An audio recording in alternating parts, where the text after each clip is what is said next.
Chapter 259. For days later, the emperor, Qin Jin, wrote an imperial edict to promote Min Yulan to the rank of commander-in-chief. He was sent to Yunzhong province to replace Su Qin as the commander of the Iron Blade Army. At this point, nearly half of the military power in Yunzhong province was under Qin Jin's control. Xiangyu handed over his military power before he was exiled. The tens of thousands of troops in Sangnan province were all under Si Kongfan's control. The imperial edict that Chu Huayin was promoted to commander of the Flying Mount camp was also issued. At this point, the military power of North Ridge province, Yunzhong province, and Sangnan province was all concentrated in the hands of the emperor in Lanyan city. In less than 5 days, Chu Huayin returned to Lanyan city with 1,000 men from the Flying Mount camp. He claimed that the army was attacked by the remnants of the Academy of Chivalry on the way back. The criminal Xiangyu was shot dead on the spot, and the Flying Mount camp lost dozens of men. However, Lin Muyu, Feng Jixing, and the others knew that the remnants of the Academy of Chivalry in Sangnan province would never dare to attack the Flying Mount camp again. However, Xiangyu had indeed passed away forever. He was the descendant of Xiang Wendian, one of the founding fathers of the country and the god of war. He had mastered the 9 chaotic strikes, but he had died in the wilderness. It was truly a pity.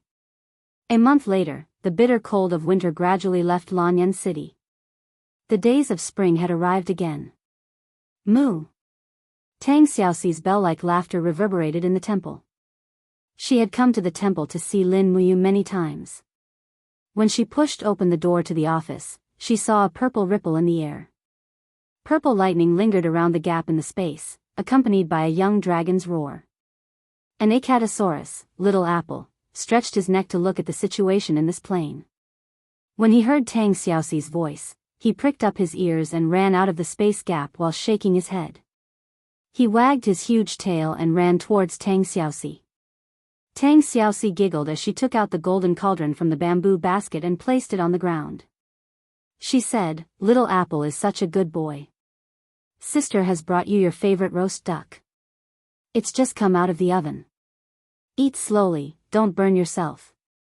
Xiaolong shook its head and started eating heartily.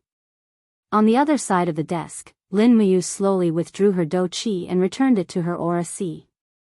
Suddenly, the crack in space 20 meters in front of her disappeared with a crackling sound. "Mu, have you done it?" Tang Xiaoxi asked with a smile. "Yes."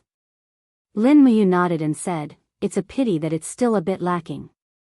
At most, it can only create a spatial crack 20 meters away." "Is that so?" Tang Xiaoxi blinked her beautiful eyes and asked with a smile, "Do you have the urge to try entering the spatial rift?"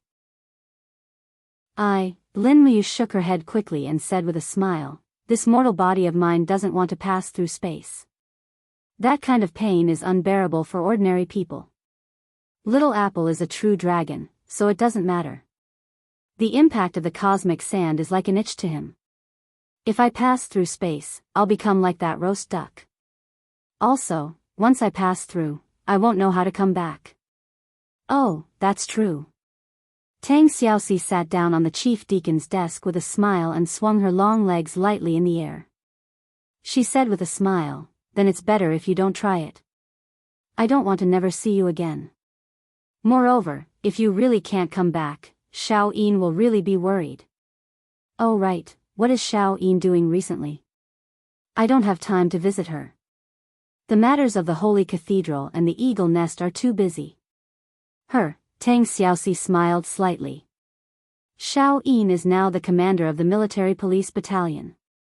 She spends at least half of her time in the military police battalion every day. She's busy with military discipline and sending people to patrol the troops everywhere. The rest of her time isn't idle either. Recently, she has been preparing for the Spring Plowing Festival. "Spring Plowing Festival, yes." Tang Xiaoxi nodded. "The most solemn festival in the empire. It means the official arrival of spring, the revival of all things, and the people of the empire can start farming again." "I see. It's similar to the spring festival where I come from." "Spring festival?" "Yes, it's also called the New Year." Lin Muyu moved the files to the side and talked with Tang Xiaoxi while reading them. Tang Xiaoxi blinked and asked with a smile, Mu, tell me honestly, where are you from? Earth. Lin Muyu told the truth. Earth? Tang Xiaoxi was stunned for a moment, then laughed out loud. She held Lin Muyu's shoulder and said, Mu, don't tease me. How can people live on a ball? Won't it fall down? Lin Muyu said seriously, the sky is round and the earth is flat, but that place is called Earth. I see, Tang Xiaoxi pursed her red lips and said with a smile, then. Mu, when you're free in the future and you're free from military affairs, bring me to your hometown, that Earth, to have a look, okay? Lin Muyu raised her head to look at her, only to find that the beautiful princess she was as radiant as the morning sun. She couldn't help but laugh. That's good too. With little she's looks, I might be able to use the Long Exine Group's funds to help you package up. Entering Hollywood won't be a problem. What is Hollywood? Oh, it's just a small port. Oh, I don't understand. Mu is always so mysterious. Oh right, the Spring Plowing Festival is the day after tomorrow. Didn't the Divine Sanctum prepare a Spring Plowing Festival celebration? Yes, most of the files that have been processed these days are about the Spring Plowing Festival celebration. The Divine Sanctum has bought a lot of ale, rice wine, and a lot of food. There will definitely be a lot of drinking that day. I see. Tang Xiaoxi pouted. I thought Mu could celebrate the Spring Plowing Festival with me. Lin Muyu suddenly thought of Tang Xiaoxi's background. Although she was the princess of Qihai City, she had to stay in Lanyan City to celebrate such a festival. Actually, Tang Xiaoxi should be very lonely, right? So, Lin Muyu put down her pen and said with a smile, if Xiaoxi doesn't mind, you can bring a few guards to the Divine Sanctum to celebrate the Spring Plowing Festival with me. We won't go home until we're drunk. Can I? Why not? I have the final say in the Divine Sanctum now. Then it's a deal. At noon during the Spring Plowing Festival, His Majesty should be hosting a banquet to entertain the officials. With our status, you and I will definitely be invited. We will celebrate the festival at noon at the Zetian Palace and at night at the Divine Sanctum. Alright, I will get someone to prepare a room for you in the Divine Sanctum.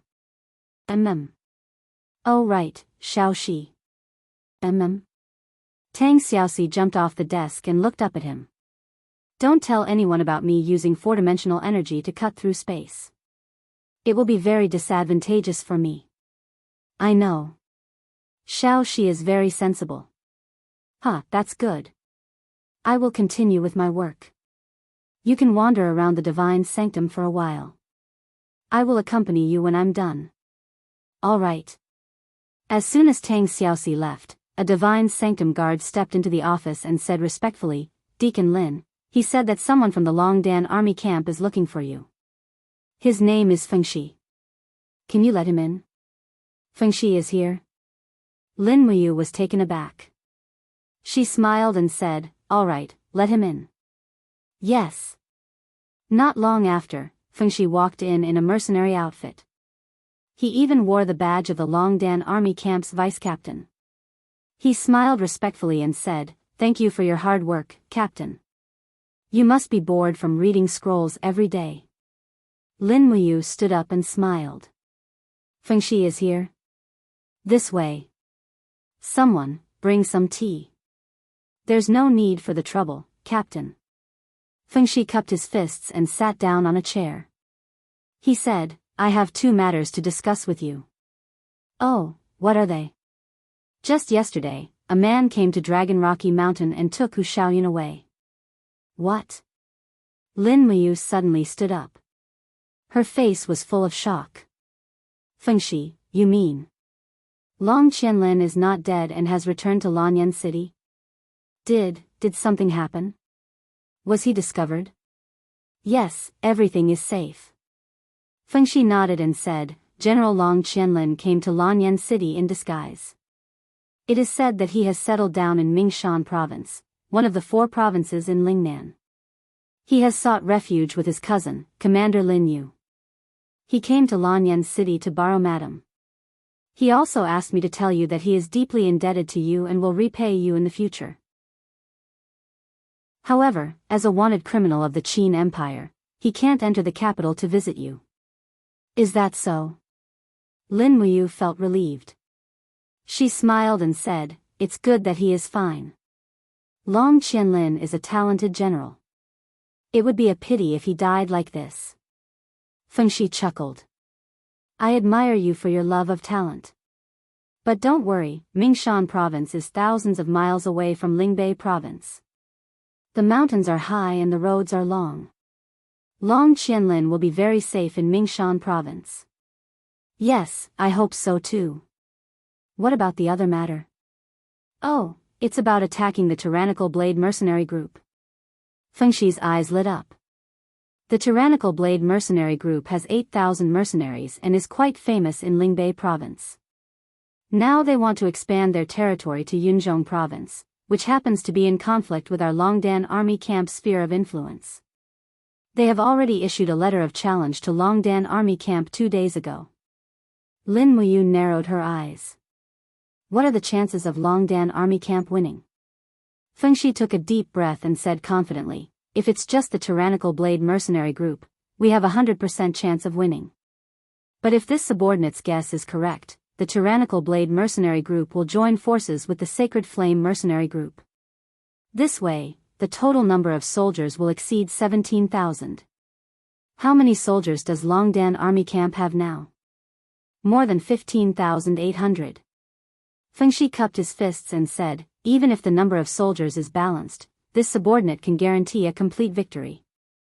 Under the training of Lady Luo Yu and this subordinate, Longdan army camp practices cavalry, archery, battle formations, and so on daily according to the Imperial Army standards. I believe that their combat strength is even greater than the same number of Imperial Guards. Moreover, they are well equipped, so this victory is more than 80% certain. As long as the tyrannical Blade mercenary group and the Sacred Flame mercenary group are eliminated, our Longdan army camp will become the #1 mercenary group in Lingbei province. No one will dare to challenge us then." As he spoke, Fengxi grinned and said, "However, there is a more troublesome matter. The Flying Mount camp of the Imperial capital's garrison is less than 5 miles away from our Dragon Rocky Mountain. After all, this is a fight between 3 large mercenary groups for territory. Once the Imperial Army is alerted, I'm afraid that the Flying Mount camp will not sit idly by and watch us continue to grow stronger. Don't worry about this. Good news, Online Games Reigning the World has officially been published. You can directly search for Online Games Reigning the World on Dangdang and Taobao. Students who want to relive and collect the stories of Shu Yu by Scholar, Ling Shui, Ling Yu, and Ice-T, don't miss it.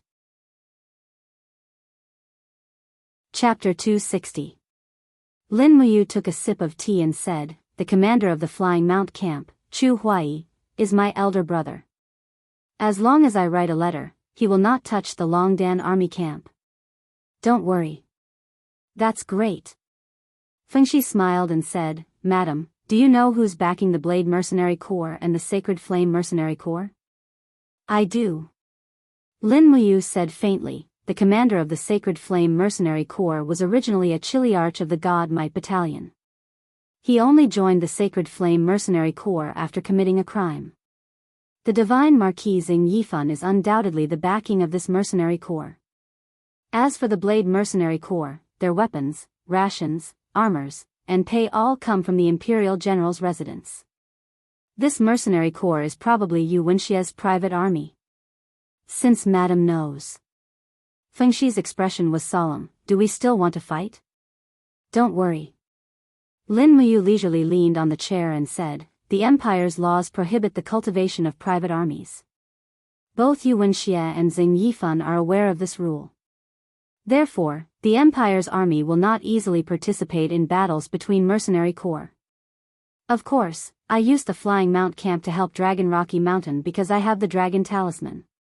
Although Yu Wenxia is the Imperial General, he doesn't have any military power. There's no need to be afraid of him." Fengxi nodded and said, "But what if Divine Marquis Xing Yifan uses the God Might Battalion to help?" The God Might Battalion? Lin Muyu took a deep breath and said, if Xing Yifan really uses the God Might Battalion to attack the Empire's registered mercenary corps, he will be breaking the law knowingly. Go all out and fight. As long as you can destroy the God Might Battalion, it's worth it even if the entire Longdan army camp is destroyed.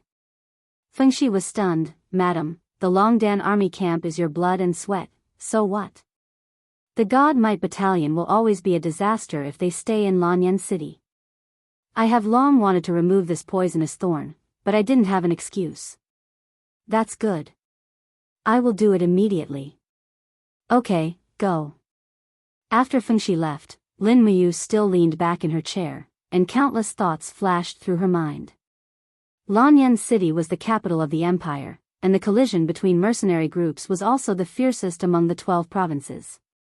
But after all, it was a duel between mercenary groups of more than 10,000 people, and this kind of battle was no different from a war. It was hard to say whether the officials of Yunzhong Commandery and Sangnan province would regulate it. Moreover, the empire didn't allow mercenary groups to develop freely. In fact, all the major mercenary groups had backers in the imperial court. This was also one of the main reasons why the founding emperor, Qin Yi, had formulated the mercenary strategy. Once the empire's rule was threatened, these registered mercenary groups could be incorporated into the empire's army at any time to strengthen the army. Lin Muyu created the Longdan army camp just for this day. After all, as the emperor's godson, he was very famous, but the number of troops he had was pitifully small. The Eagle's Nest Battalion had 700 people at most, and the Divine Temple had less than 1,000 people. Compared to Feng Jixing, who had 30,000 imperial guards, and Chu Huaying, who had 17,000 flying cavalry battalion, he was really inferior. But once the Longdan army camp was officially incorporated into the empire's army, Lin Muyu could only be the commander.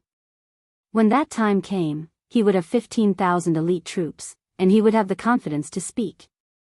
At this moment, the guard of the Divine Temple outside the door reported again, Deacon Lin, the messenger from Zhe Tian Palace is here. Let him in. Yes. An attendant of Zhe Tian Palace pushed open the door and entered. He said respectfully, Madam Lin Muyu, according to His Majesty's imperial edict, he invites you to Zhe Tian Palace in the morning of the day after tomorrow to participate in the spring plowing ceremony. Okay, I got it. Thank you. Madam, you're too polite. I'll take my leave. I won't see you out. At night, she brought Tang Xiaoxi to look for Chu Yao for a meal. This time, it was Tang Xiaoxi who was treating. On the other hand, Chu Yao and Tang Xiaoxi had finally become familiar with each other after meeting a few times. Moreover, Chu Yao and Lin Muyu addressed each other as brother and sister, which indeed made Tang Xiaoxi feel much more relaxed towards Chu Yao. She felt that this beauty, who was known as the #1 beauty in the spiritual medicine division, would no longer snatch her man away, so she became especially friendly with her. Time passed quickly, and on the second day, Lin Muyu received a letter from Luoyu. The Longdan army camp, the Tyrannical Blade Mercenary Corps and the Sacred Flame Mercenary Corps were about to engage in a battle on the plains southwest of the Dragon-Seeking Forest. This battle would determine who would be the king of mercenaries in the imperial capital. It also meant that Lin Muyu's private army would challenge the Divine Marquis residence and the Lord Protector's residence's mercenaries. Whoever won would have more authority in the imperial court. On the third day, the spring plowing festival. Early in the morning, Lin Muyu got up early to wash up. The weather had also become warmer, and the flowers were fragrant and the weather had also become warmer. She was in a particularly good mood and even washed her hair. Her short hair glowed faintly under the sunlight. Looking at herself in the mirror, her hair had grown longer and looked a little non-mainstream.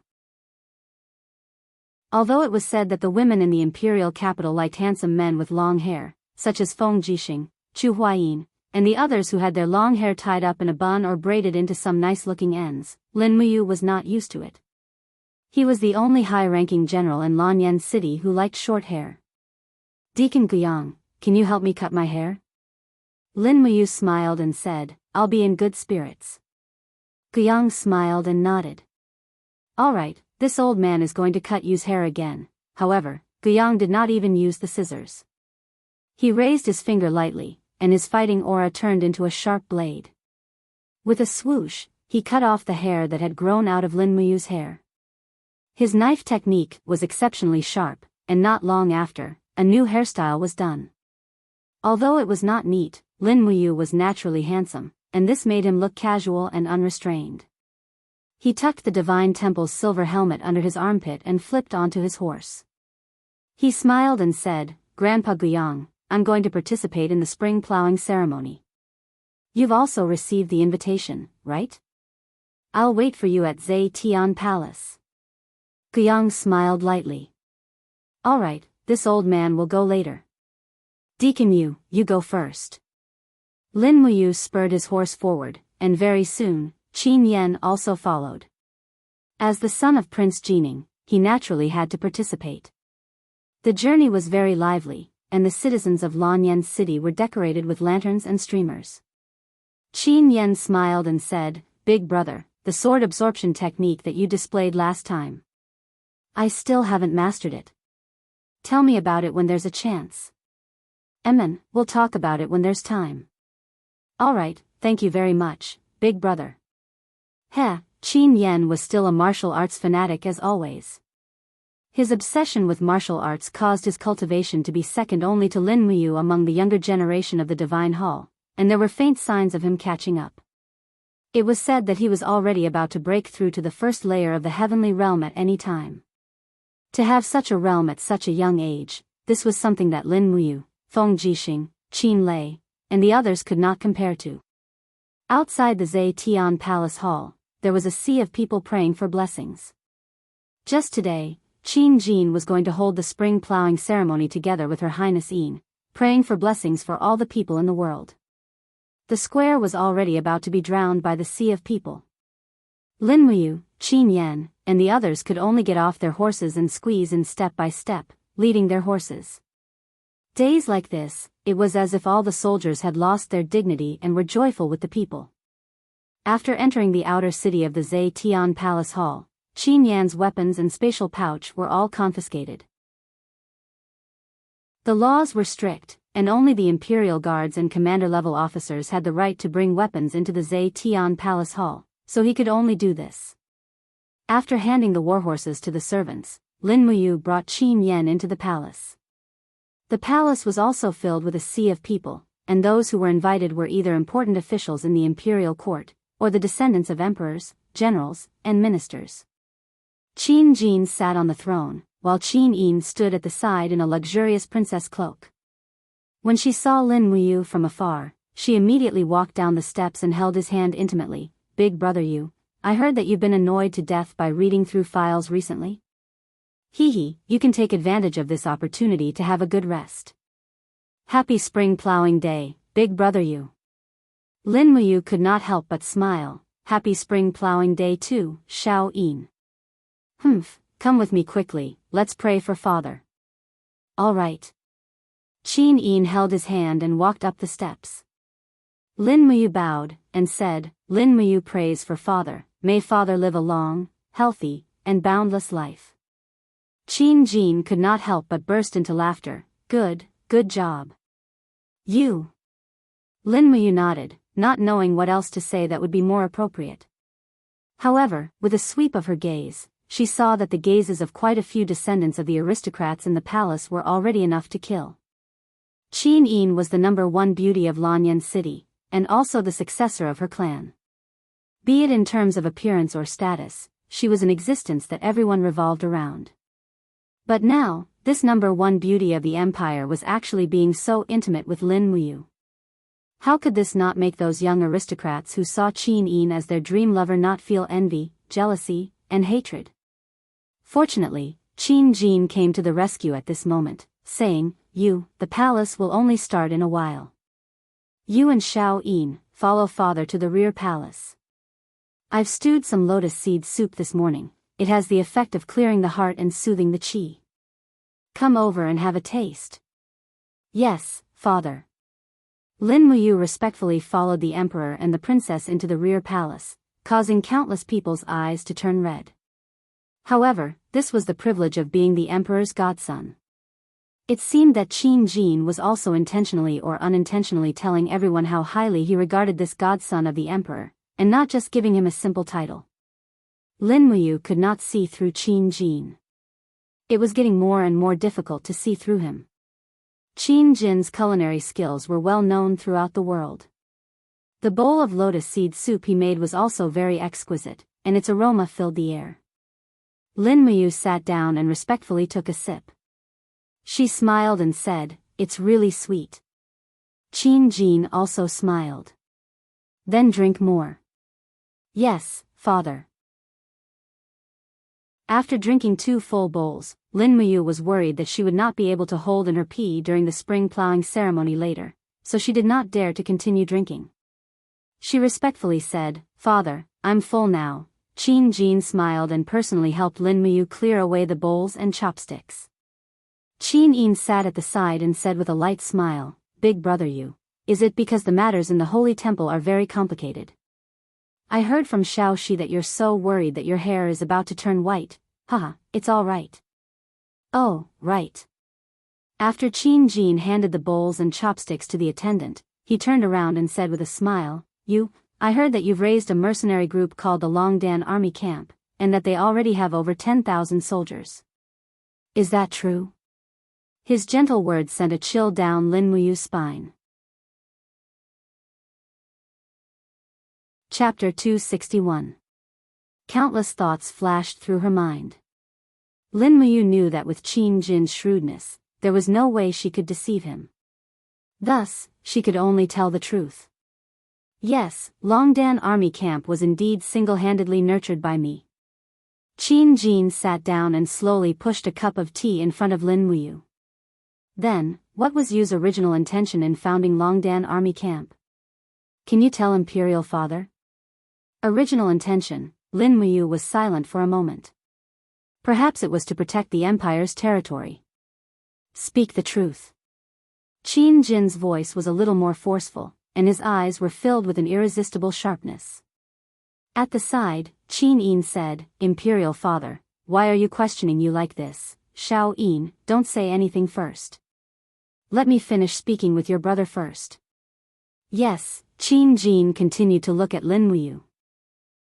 Although you are my adopted son, I, Qin Jin, truly regard you as my own son. I hope that you can be honest with Imperial Father, is that all right? Tell me, what was your original intention in founding Longdan Army Camp? Answer me truthfully. No matter what you say, Imperial Father will not blame you. Lin Muyu's brows furrowed tightly. After a few seconds of silence, she raised her head to look at Qin Jin. I founded Longdan Army Camp so that I would no longer be bullied and humiliated, so that I would no longer be at the mercy of others. I founded Longdan Army Camp so that I could have an army of my own, so that I could protect the people I care about. If one day, my ability is no longer enough to protect Xiao Yin, there is still Longdan Army Camp to protect her. It's that simple. Whoever dares to bully me, Lin Muyu, or the people I care about, Longdan Army Camp will annihilate them. Imperial Father, are you satisfied with this answer? Qin Jin stared at him in shock. After a full half a minute, he suddenly laughed and said, You, Imperial Father really can't see through you. However, this answer. Imperial Father likes it very much. It's straightforward and responsible. As he spoke, Qin Jin stood up and gently pressed his hand on Lin Muyu's shoulder. He said, This is how the son of the King of Light should be. Whoever dares to bully you and Xiao Yin, use the Longdan Army Camp to exterminate them. Lin Muyu's bellyful of worry could finally be put down. She nodded and said, Imperial Father is wise. Qin Yin finally smiled and patted her chest. I was scared to death. I thought Imperial Father and you would fight. Qin Jin laughed heartily. How could that be possible? You is my son. Besides, Imperial Father has almost no cultivation at all, while you is well versed in ultimate techniques. How could Imperial Father possibly be a match for him? Lin Muyu smiled and said, You're joking, Imperial Father. However, he knew that there were at least 50 Imperial forest guards protecting the rear hall. As long as Qin Jin gave the order, even if he was at the second level of the Heaven Realm, he would probably die here. The absolute advantage in numbers was not something that could be resolved with simple strength. At this time, Qin Jin asked again, if the Empire really needs the Longdan army camp one day, will you sacrifice yourself for it? Lin Muyu cupped her fists and said, the Longdan army camp is filled with the courage of the dragon. For the sake of the world and righteousness, what harm is there in sacrificing myself for a battle? Good. Qin Jin nodded and smiled. Good, well said. In fact, he was somewhat displeased because Lin Muyu deliberately avoided the topic and only said that the Longdan army camp was willing to fight for the sake of the world and righteousness. She did not say that the Longdan army camp was willing to fight for the Empire. This also meant that Lin Muyu was not truly loyal to the Empire, but to the justice in her heart. However, Qin Jin did not point it out. After all, he could see that Lin Muyu was attached to Qin Yin. The deep love in her eyes could not lie, and that was enough. Being loyal to Qin Yin was equivalent to being loyal to the Empire. Not long after, they returned to the main hall. The spring plowing ceremony was about to begin. Lin Muyu remained by Qin Yin's side as a member of the Imperial Guard. She closely protected her and Qin Jin as they walked out of the Zhe Tian Palace. It was noon, and 100 war drums thundered in the square of the Zhe Tian Palace. The moment they saw the emperor and the princess walk out of the palace, the citizens raised their arms and cheered excitedly. Qin Jin slowly walked up to the high platform and gestured with his eyes. That's enough. Feng Jixing held a scroll in his hand and walked in front of the emperor. He imbued his battle aura in his voice and read out loud, the Qin Empire's radiant emperor pays his respects. For the past year, the empire has enjoyed a bountiful harvest, the weather has been favorable, the seas have been at peace, and the people have been at peace. Now, the people are praying for the blessings of the spring plowing season. As he read, he proudly brushed his cloak with the air of a general. Chu Huayin, who was beside Lin Muyu, smiled and said, Feng Jixing has such a loud voice. His Majesty has chosen the right person to read out the imperial edict. There are tens of thousands of people in the square, and Feng Jixing's voice stands out from the rest. Lin Muyu nodded. Yes, not only is his voice loud, but he also eats a lot. The last time I treated him to a meal, he ate 8 bowls of rice. I suspect that he had been starving for 3 or 4 days before I treated him. That must be the case. He's that kind of person. Chu Huayin chuckled. At this moment, Feng Jixing paused in his reading. He lowered his voice and said, if you two rascals continue to slander me like this, I will ask His Majesty to make a decision and confiscate your salary for a year. Qin Jin coughed. General Feng, please continue reading. Be more serious. Qin Yin burst into laughter. Tang Xiaoxi couldn't help but smile as well. Feng Jixing continued to read out the imperial edict. It took him nearly 10 minutes to finish reading. Then, he handed the imperial edict to an official and led a cow over. He smiled and said, Your Majesty, the ceremony can begin. Yes. Qin Jin held Qin Yin's hand as they walked down the high platform. Below the platform was a patch of green land. Qin Jin held onto the iron plow while Qin Yin walked in front, ignoring the mud on her little white boots as she led the oxen. Just like that, the father and daughter imitated the farmers as they plowed the land. Tang Xiaoxi, on the other hand, carried some purple flower seeds and followed behind them, scattering them into the soil. Lin Muyu and Chu Huayin stood guard on both sides of the small patch of green land. There were also a dozen or so dragon guards standing guard with cold gazes. This place was very close to the crowd of commoners, less than 100 meters away. It was already within the shooting range of some godly archers. They could be attacked at any time by people with ill intentions. Buzz buzz, Lin Muyu placed her right hand on the hilt of her sword while her left hand was hidden in her cloak. The energy of the golden gourd circulated rapidly. She was ready to summon the walls of the gourd to protect Qin Jin, Qin Yin, and Tang Xiaoxi at any time. Fortunately, everything went smoothly. The spring plowing ceremony ended after an hour. The emperor and princess had already rejoiced with the people and returned to Zetian Palace for a banquet. It's finally time to eat. Feng Jixing smiled at Lin Muyu. Lin Muyu held back her laughter. You didn't eat breakfast just to eat more? Yes. What about you? I didn't eat either. Then eat more later. The food for the spring plowing festival is very sumptuous. Yes, I know that. Lin Muyu pursed her lips and said, in order to prepare this meal, the Eagle Nest Camp has entered the Dragon Forest to hunt more than once. 2 of them were even injured. Feng Jixing couldn't help but laugh. Oh, since when did Commander Lin care so much about the work of his subordinates? Isn't it because I have to go through the files every day? Ha ha ha. Feng Jixing rubbed his nose and said, You need a secretary. Otherwise, if you do everything yourself, you won't have time to cultivate. I have a total of 4 secretaries in the Imperial Army's tent. Do you want to lend 2 of them to you? The monthly commission is 50,000 Jinin coins. You're robbing me. I'll go through the files myself. Tisk, so petty. At this moment, a messenger bird suddenly flapped its wings and landed on Lin Muyu's shoulder. It was a messenger bird domesticated by the Longdan army camp. She took out the letter from the bamboo tube and glanced at it. As expected, it was Luo Yu's report of victory. Milord, in the battle from yesterday to this morning, the Longdan army camp has achieved a great victory. We successfully defeated the Tyrant Blade mercenary group and the Sacred Flame mercenary group, captured more than 8,000 people, and killed more than 4,000 people.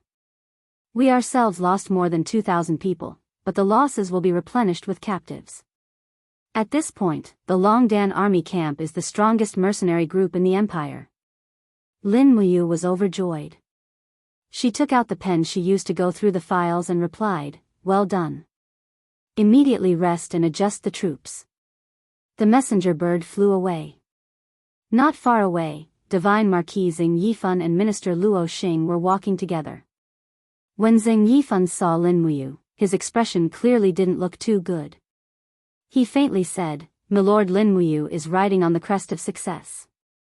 I heard that your private army, the Longdan army camp, defeated 2 large mercenary groups in the North Ridge province in the morning battle. Congratulations. Lin Muyu cupped her fists and smiled. Marquis must be joking. I don't even know what the Longdan army camp is. Moreover, I'm an upright person and have never had a private army. In the entire Qin Empire, only the Marquis has the right to raise a private army. This is something that everyone knows. As a general of the empire, Lin Muyu naturally wouldn't break the law. Xing Yifan raised his eyebrows and smiled. That's good. On the other hand, Xing Fang, who was standing beside Xing Yifan, looked at Chu Huayin angrily and sneered. Congratulations to Milord Chu for being promoted to the commander of the Flying Mount Camp.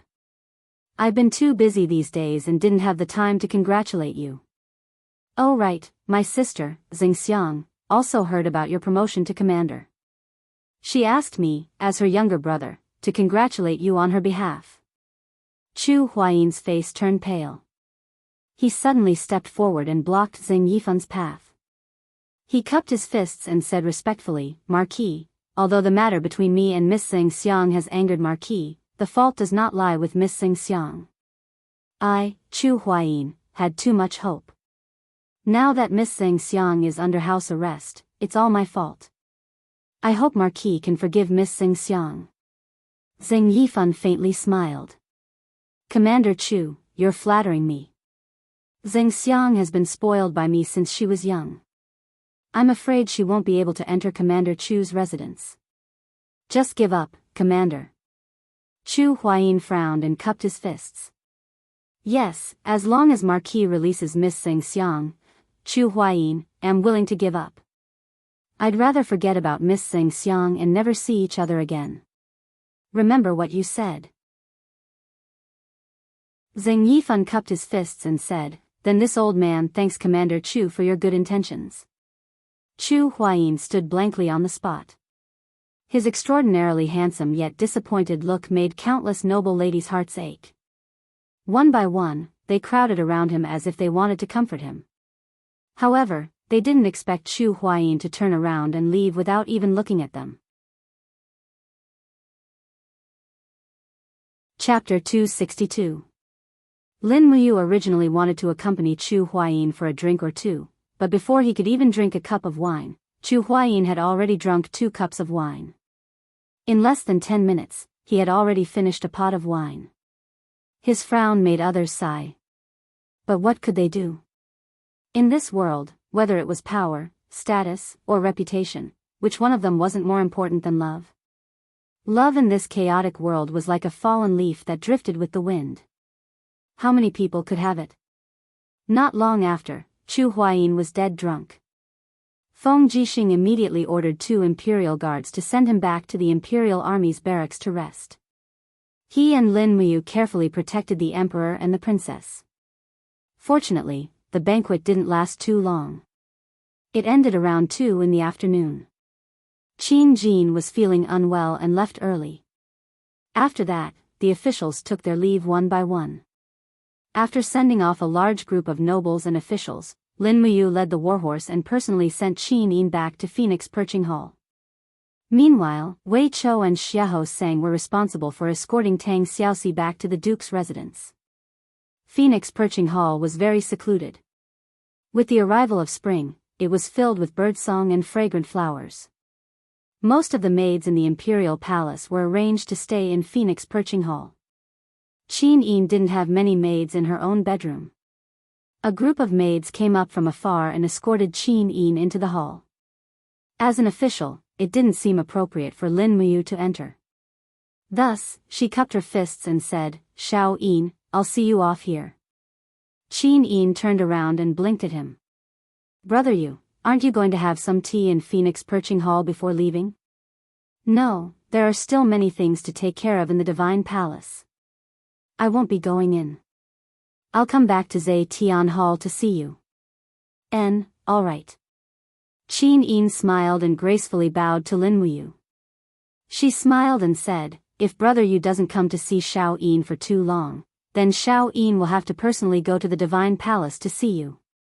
Lin Muyu couldn't help but laugh. "All right, as long as Shao Yin is happy. I'll be leaving now." "Yes." He mounted the horse and galloped away. Today was the Spring Plowing Festival, the busiest festival of the year in the empire. Tong Tian Street was bustling with activity in the afternoon. Performers, singers, and lanterns could be seen everywhere. The streets were bustling with activity, to the point that Lin Muyu had no choice but to dismount and lead her warhorse through the crowd. On the other hand, a group of commoners were shocked to see such a high-ranking military officer walking through the crowd. After passing through the busiest part of the Zhe Tian Temple, it was finally quieter. There were many stalls selling candied haws, windmills, sugar figurines, and other small things on the side of the road. Lin Muyu reached out to support the horse's back and leaped onto it. Just as she was about to spur the horse forward, a group of people suddenly came from the front. They were people from the general's mansion, and the person in the lead was Yuan Lian. He was holding a rope in his hand, and the end of the rope was tied around the neck of a bloodthirsty tiger cub. "Halt!" Yuan Lian suddenly pointed at Lin Muyu on the horse and said with a smile, "General Zhennan has such an imposing manner." "What, don't tell me you don't recognize us?" "Of course I do." Lin Muyu smiled slightly. Young General Yuan has always been well. "Heh," the corner of Yuan Lian's mouth rose, and he said with a smile, "Lin Muyu, don't ask hypocritically. Have you forgotten the bet between us? It's been a month. I wonder if that so-called dragon egg of yours has hatched anything yet. It wouldn't have hatched a dog, would it?" "Ha ha ha." The group of attendants and servants around Yuan Lian also laughed. The only one who didn't laugh was Ling Feng, the son of Zhenan General Ling Nantian. This group of generals' sons had always been known as Tiger Sons of Generals in Lanyan City. They hung out all day, and although they didn't have any ranks in the army, their status couldn't be ignored. Lin Muyu was startled. She finally remembered that there was indeed such an agreement. She glanced at Yuan Lian's bloodthirsty tiger. It was just a cub that wasn't even a year old. Although its claws had already matured, it was nothing compared to Little Apple. Dismounting from the horse, Lin Muyu smiled and said, "You really want to compete? If you want to compete, let's do it here." Yuan Lian sneered and said, "The crux of the matter is whether your dragon egg hatched a pet or not." "Yes, give me a moment." Lin Muyu tied the horse to a wooden stake at the side and stepped into the alley. Suddenly, her entire temperament changed. Taking advantage of the fact that Yuan Lian and the others didn't come over to watch, she let out a low roar and activated her four-dimensional power. Immediately, lightning flashed, and her spiritual sense broke out of her body, creating a spatial crack 17 meters away.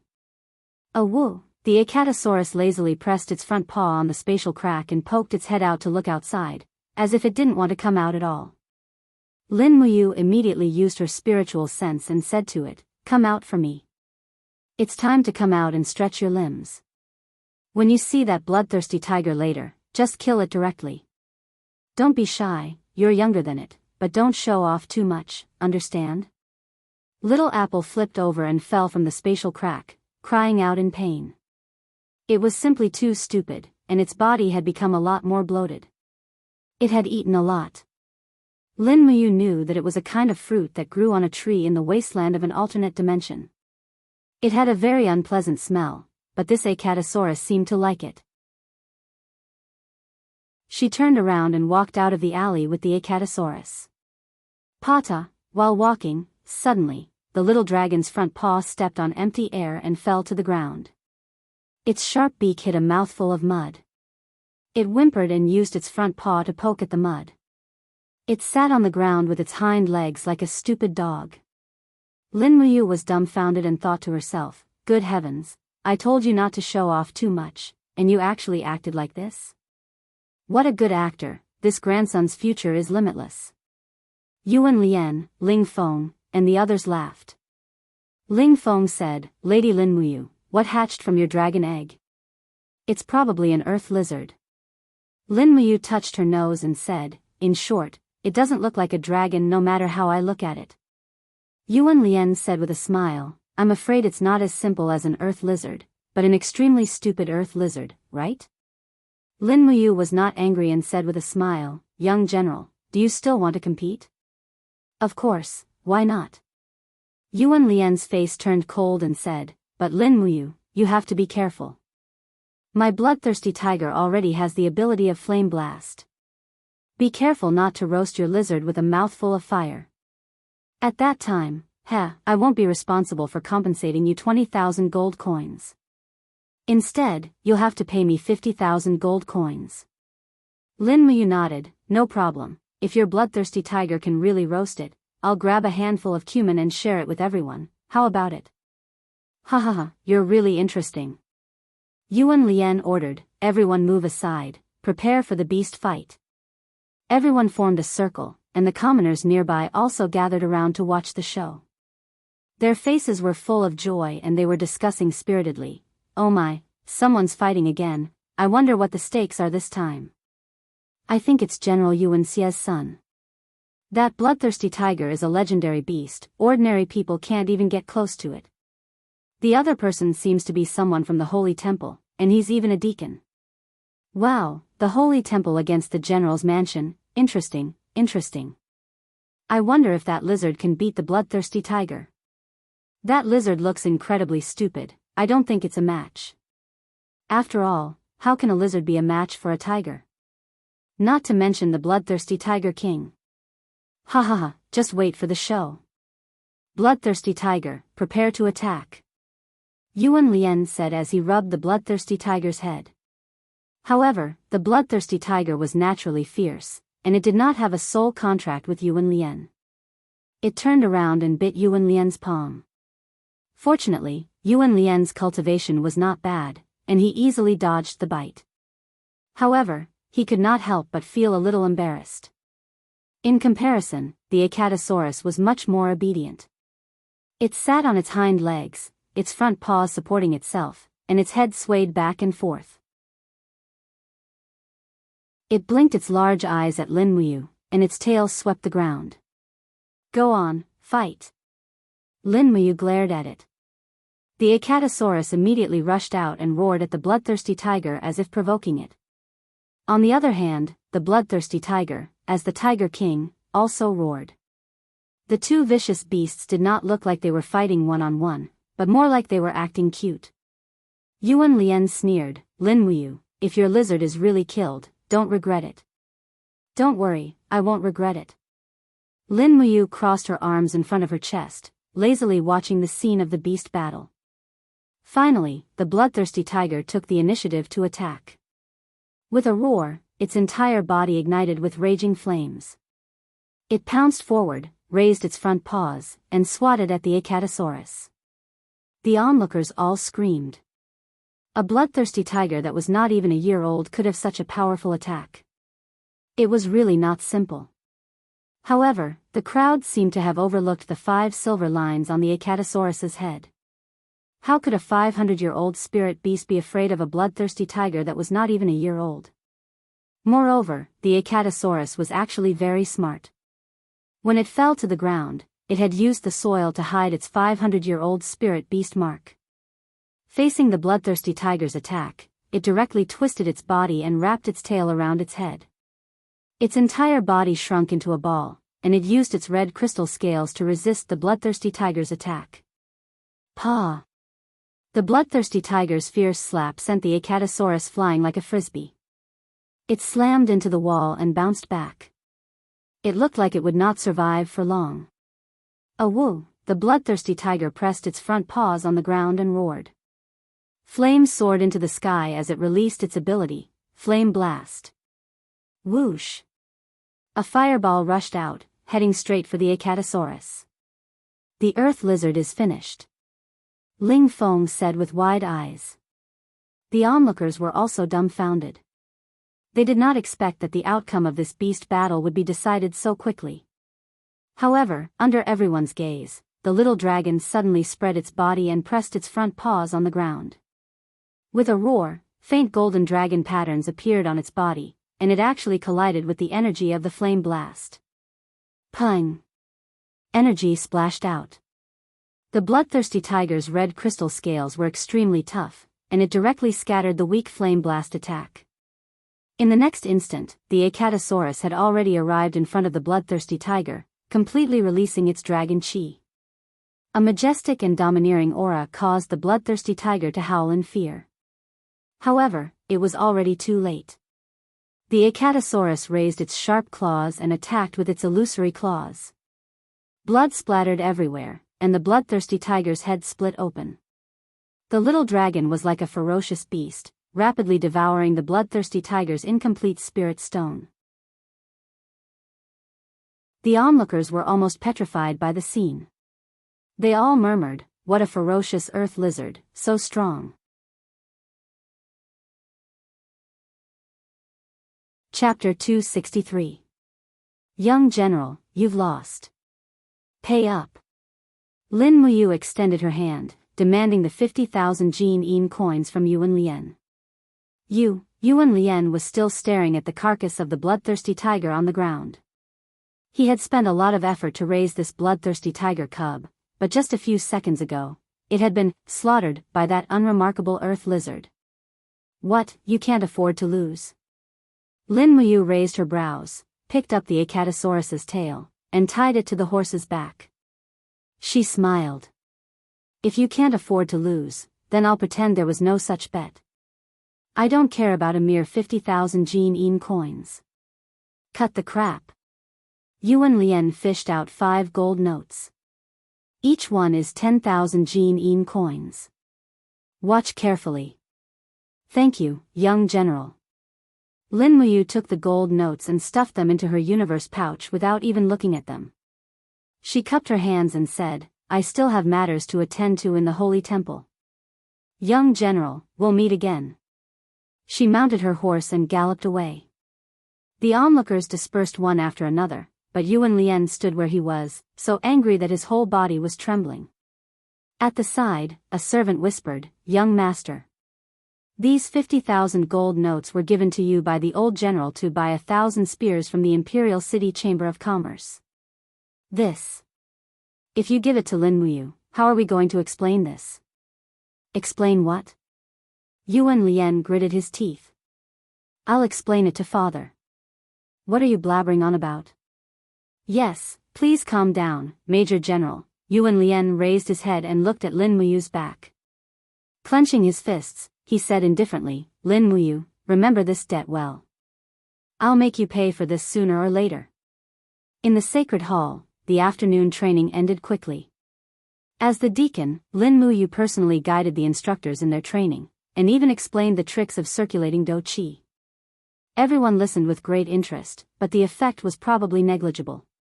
True strength had to be experienced personally, and it was useless to just rely on oral explanations. After the trial ended, Lin Muyu returned to the office and finished reading a pile of files. She felt so tired that her entire body was exhausted. She laid down on the chair and took a short nap. Her spiritual sense slowly sank into the Yi, only to see that the second layer of the Yi had already turned into a lush green field. The 7 luminaries' demon emperor was too diligent. Had he already treated Lin Muyu's second layer as a farm? Whoosh! Lin Muyu's spirit sense condensed into a physical form and fell into a paddy field. She took a deep breath and surrounded her body with battle qi. She began to absorb the spiritual energy from the paddy field. The paddy field quickly withered and dissipated, turning into spiritual energy that nourished Lin Muyu's soul and body, which had been squeezed to a pitiful state due to her cultivation. Not long after, the ground in her EC began to tremble. The spiritual field in the distance suddenly distorted. A human figure quickly condensed in the air. It was the 7 luminaries' demon emperor. His complexion was many times better than before. His face was ruddy and his blood-red cloak fluttered in the wind. It seemed that the demon emperor of the past had regained 70 to 80% of his majesty. He gave off the feeling of an emperor that people had to worship. Lin Ruoji, are you here to steal my spiritual field again? The 7 luminaries' demon emperor asked with a smile. Lin Muyu opened her eyes. We agreed on a 50-50 split. I'm only here to collect rent. There's no such thing as stealing spiritual field. Humph. The 7 luminaries' demon emperor smiled and said, Lin Muyu, since you've already learned the first layer of the void-shattering godly power, do you think that this emperor has no more value? If that's the case, why don't you open your EC and let me go? I've been sealed in your EC for far too long. This is too unfair to me. No. Lin Muyu said with a cold gaze. Why not? The 7 luminaries' demon emperor said coldly. Do you want to imprison this emperor's divinity for the rest of my life? Lin Muyu's expression was slightly respectful as she turned around and cupped her fists. Demon Emperor, I know your ambition and your character. Now that the world is at peace and Cathay is safe, I can't imagine what will happen to this continent if you are released. Qin Yi destroyed your body. Will you let the Qin family go? About this, the 7 Brilliance demon monarch let out a calm smile. That won't happen. I'll be honest with you, even though Qin Yi is dead, that old prick has been stubbornly trying to hunt me down for hundreds of years. I'll need his descendants to pay for it. Once I regain my body and my strength, I'll surely kill every single member of the Qin clan. However, I also know that you like that little princess, Qin Yin. Humph, this emperor can promise you that I won't touch a single hair on Qin Yin. What do you think? Lin Muyu turned around and looked at him. No. Demon Emperor, you're wrong. As long as you have killing intent in your heart, I won't let you leave my EC. If I die one day, I will take you to hell with me. You. The 7 luminaries' demon emperor was so angry that his face turned red. I don't know how to repay kindness. I taught you so many abilities and you treat me like this? Consider it as me owing you. Lin Muyu leaped up and her body slowly rose up. The image of a golden dragon lingered around her. However, this is my EC. Everything is decided by me. Unless you promise me that you won't kill anyone after we leave, I won't promise you anything. Alright, I promise you. The 7 luminaries demon emperor waved his hand. After I find my body, I won't kill anyone. Are you satisfied now? Lin Muyu smiled. Demon emperor, your godhead lives in my EC. Do you think I don't know what you're thinking? The anger and killing intent in your heart are surging. I know it very well. You're courting death. The 7 luminaries demon emperor shouted angrily. He leaped up and starlight gathered around him. He raised his hand and struck. 7 glorious stars transformation. Lin Muyu didn't say anything. She just exerted her strength. The golden gourd came out of her body to protect her. The golden dragon that lingered around her body roared continuously. Dragon power was added to the walls of the gourd, forcefully blocking the energy of the 7 luminaries demon emperor's 7 glorious stars transformation. She wasn't hurt at all. She looked at the 7 luminaries demon emperor with a smile. You have divine power, so do I. You have the 7 luminaries' profound energy, but you're just a soul. I have a complete body. Moreover, you're just a parasite in my EC. Do you think you can still kill me? The 7 luminaries demon emperor trembled with anger. Stinking brat, Lin Ruoji, just you wait. One day, this emperor will twist your head off. Let's see how you can still be with that Qin Yin. Lin Muyu flew out and his spiritual sense left his EC. He took a deep breath. After absorbing the spiritual energy in the spiritual field, his whole body felt refreshed. However, the state of the 7 luminaries demon emperor worried him. The 7 luminaries demon emperor was a god of murder. His entire body was filled with the power of destruction. If his soul was allowed to find a new body and reconstruct his godhead, this mainland would probably be beyond redemption. Although Lin Muyu was unwilling, it was really, if I don't go to hell, who will? Only he had the ability to restrain the profound energy of the 7 luminaries demon emperor. Only he could stop this catastrophe. Lin Muyu took a deep breath. The afternoon sun shone lazily on his body. Specks of light elemental spirits jumped happily in the air. Lin Muyu gently opened his hand. The golden marshal's soul slowly appeared. Those light elemental spirits quickly gathered in his palm. In the blink of an eye, they turned into a small ball. These light elemental spirits were formless light energy. They could not be controlled and were extremely difficult to control. Lin Muyu suddenly had an idea. He stood up and with a low shout, the wall of the gourd emerged from his body. Under the sunlight, the golden wall of the gourd shone with an extremely dazzling light. However, the sunlight eventually began to quickly penetrate the wall of the gourd and the battle aura armor, successfully shining on his body. Light could surpass all transparent matter. This was its essence. In an instant, Lin Muyu's heart was in turmoil. Ever since the gourd marshal's soul comprehended the light of dawn, Lin Muyu's understanding of the light element had reached a whole new realm. She could even communicate with the light elemental spirits very easily. Summoning and dispersing them was effortless. If this was the case, could she combine the law of light with her swordsmanship? Cheering in her heart, Lin Muyu immediately thought of the lightning strike. It was a simple swordsmanship that Chu Chu had taught her. Although it was simple, it could kill people in the blink of an eye. It was concise and clear. However, with the improvement of her cultivation, the lightning strike was replaced by the thunderclap violent wave. In terms of lethality and penetrative power, it was far inferior to the thunderclap violent wave. However, at this moment, Lin Muyu had a very bold idea. If the lightning element of the lightning strike was replaced by the light element, would her attack be able to penetrate the enemy's shield and battle armor like what she had seen just now? If it was really possible, perhaps even the dragon scale armor, which was known as the world's best defense, would not be able to do anything to her. Thinking up to this point, he no longer felt sleepy. He quickly pulled out the dragon spirit sword. After letting out a shout, the power of the law of light surged from his arm into the blade. Suddenly, the dragon spirit sword let out a joyous sword cry, and light slowly enshrouded it. This was the power of dawn provided by the martial soul gourd. It was just that it was contained in the blade, ready to be activated at any time. Taking a giant shield and placing it next to the office table, Lin Muyu tried to swing the sword for the first time. Buzz! The power of the law of light danced on the blade, but it did not cut through the giant shield in front of him. It seemed that the speed was not fast enough, causing the impact to be slightly weaker. No rush, no rush. Lin Muyu was confident. If speed was not enough, there was still a way to make up for it. Four-dimensional power.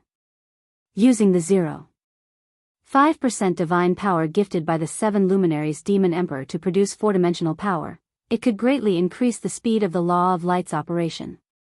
This might be effective. Just like that, he swung the sword again and again, but he failed again and again. Although Lin Muyu's idea was bold and novel, it was also extremely difficult to achieve. This was destined to be a very arduous process of self-creation. Chapter 264. For 5 consecutive days, Lin Muyu had been immersed in the research and creation of the use of light elemental energy. Initially, when she slashed down with her sword, only the sword chi would blow on the shield. The light elemental rule power did not affect it at all. However, Lin Muyu used the four-dimensional power to constantly accelerate the speed of the light elemental energy in the blade. Finally, on the second day, she was able to produce a light elemental righteous force. On the third day, every time she slashed down with her sword, the light elemental energy had already shown signs of leaving the blade. On the 5th day, he had achieved great success. Shwa! The blade fell heavily. The moment it approached the shield, it was suddenly stopped by Lin Muyu. However, the light energy contained in the blade did not stop. It directly passed through the blade and landed on the shield. A shocking scene appeared. The ray of sword chi condensed from the law of light went straight through the shield and instantly cut off a corner of the office desk. It's done. Lin Muyu was overjoyed. He wiped the sweat off his forehead. At this time, the elven female officer Lulu, whom he had not seen for a long time, flew out. She smiled and said, "Congratulations, brother, you have created a skill." Lin Muyu grinned. He suddenly realized that the word skill had become so unfamiliar. Was this really just a simple game skill? Probably not. This was just a killing skill. Brother, what do you plan to name this skill? Lulu asked with a smile. Lin Muyu said without hesitation, Light Splitting Slash, evolved from Lightning Strike. I have already thought about it. Not a bad name. Lulu flew around him and said with a smile, Brother's strength is getting stronger and stronger. This is great. Lin Muyu laughed out loud. He raised his longsword and calmly launched another attack. He succeeded once again. The light-splitting sword chi pierced through the floor. Its power was astonishing.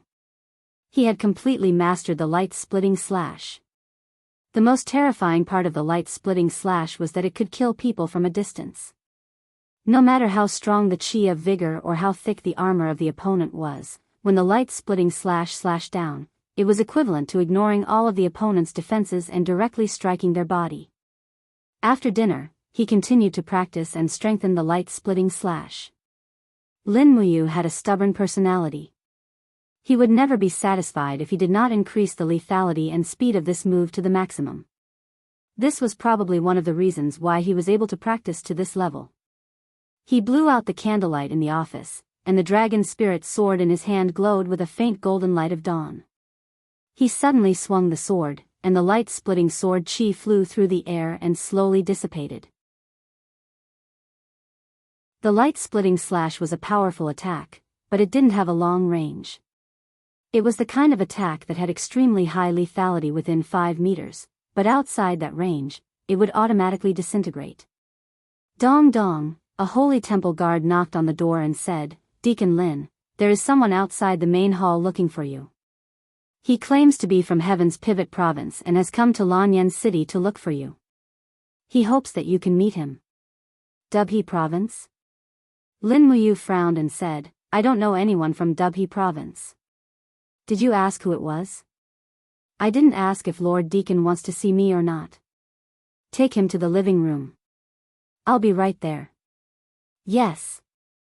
Lin Muyu tidied up his attire and put on the deacon's armor. He hung the dragon spirit sword on his waist and walked out of the office with his hand on the hilt. Immediately, 2 holy temple guards followed him to the living room. The living room was brightly lit, and a gold star instructor was guarding outside the door with a steel knife.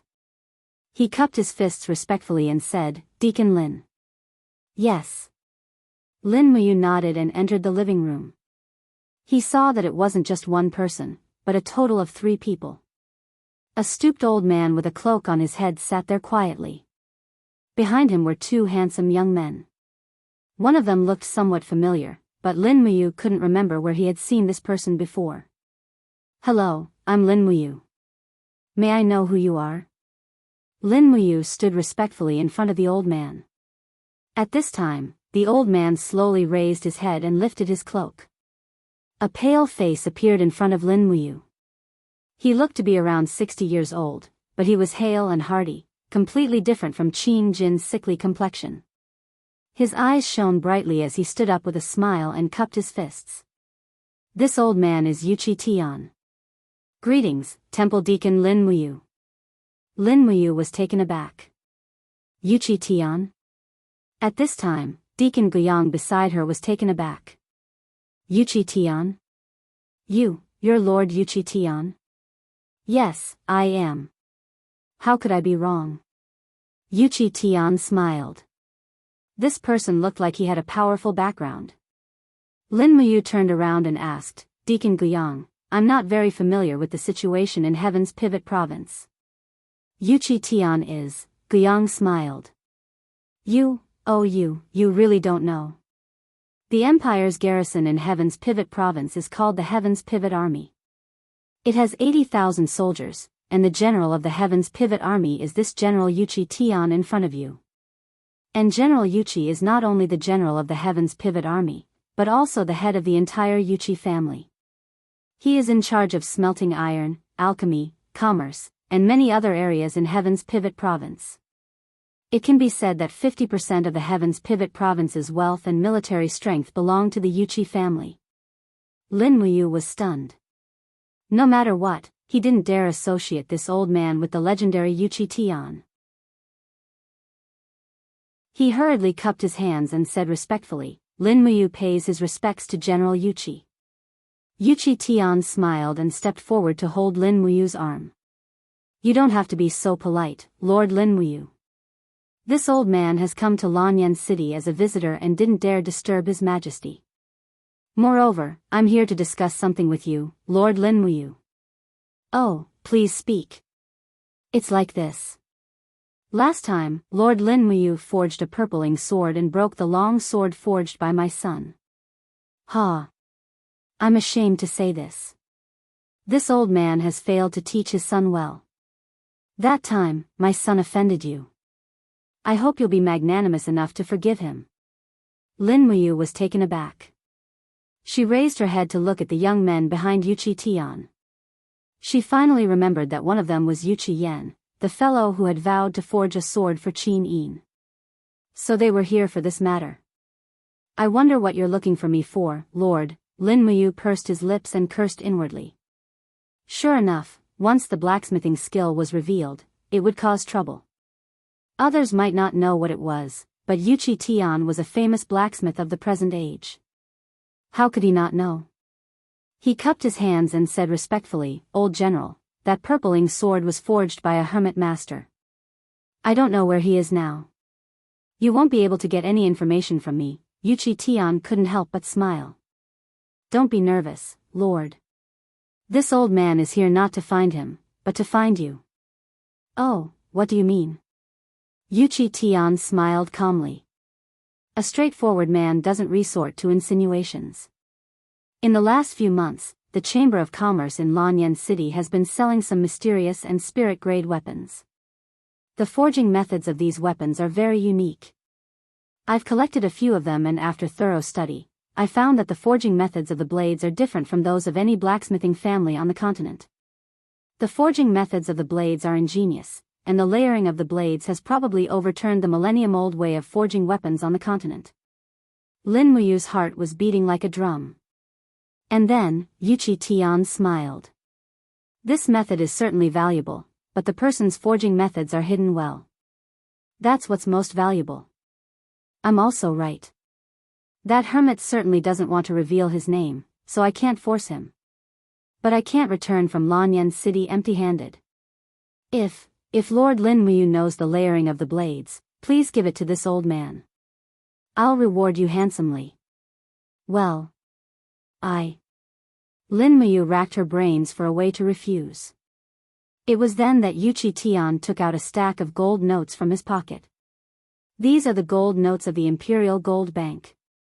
Each one is worth 100,000 Jin coins, and there are 50 of them in total. If Lord Lin Muyu is willing to teach me the layering edge forging technique, I'll take these 5 million Jin coins as my reward. I know that you're an expert in weaponsmithing, so I'm sure you can understand my thirst for knowledge. Lin Muyu nodded. She couldn't help but be moved by the 5 million Jin coins. Since old General Wuxia Xianxia has come to Lanyan City, I won't let your trip be in vain. Please wait for a night, and I'll give you the secret manual you want tomorrow. Yes, thank you, Lord. The voice of the 7 luminaries Demon Emperor came from Yi. Humph, what a greedy and lecherous Lin Ruoji. Lin Muyu said righteously, at most, I'm greedy. Am I lecherous? You aren't? The 7 luminaries Demon Emperor said bluntly, that night at the Umbrella Dragon Tavern, do you dare say that your hands never touched Qin Yin's breasts? Lin Muyu was speechless. That was an accident, an explanation is a cover-up. Greedy and lecherous Lin Ruoji. CNM. Are you mad? Greedy and lecherous, exasperated, immoral Lin Ruoji. The 7 luminaries Demon Emperor laughed proudly. He almost sang these words out loud. Lin Muyu couldn't be bothered with him anymore. She thought to herself that one day, she would have to get the 7 luminaries Demon Emperor out of Yi. Otherwise, her every word and action would be seen through by another person. It was a weird feeling. Wuxia Xianxia, Wuxia Yan, and a dozen or so retainers stayed in the post house, waiting for Lin Muyu's reply. Naturally, Lin Muyu couldn't find that hermit expert because he was the one. However, he had no choice but to betray his own principles for the sake of these 5 million Jin coins. 5 million Jin coins. Even if he sold the entire Cathaya city, it wouldn't be worth this much money. 5 million Jin coins was equivalent to half of the Imperial Merchant Guild's output. Thus, he didn't sleep for long that night. He burned the candle and read through the night, letting Lulu verbally relay all the details and methods of refining weapons into a book. There were many details that even he didn't understand, because these weapon forging techniques were relatively simple and unadorned. Lin Muyu, who was closer to the truth, could directly use the refining cauldron to complete the process. It was completely different. The next day, Wuxia Xianxia arrived with his clansmen early in the morning. When he saw the book, it was as if he had found a treasure. After skimming through it a few times, his face was full of enlightened expression. He quickly handed over 50 gold notes and said, "My lord, this old man thanks you on behalf of the entire Wuxia family. Old General, there's no need to be so polite. After all, I'm taking the money." Lin Muyu said as he counted the gold notes. "In that case, this old man and the others will take their leave immediately." "I won't see you out," Lin Muyu nodded. Everyone had their own thoughts. Wuxia Xianxia planned to return to Heaven's Pivot Province as soon as possible to restore the reputation of the world's #1 weaponsmithing family. Lin Muyu, on the other hand, wanted to use this money to continue to strengthen and expand the Longdan army camp's military strength.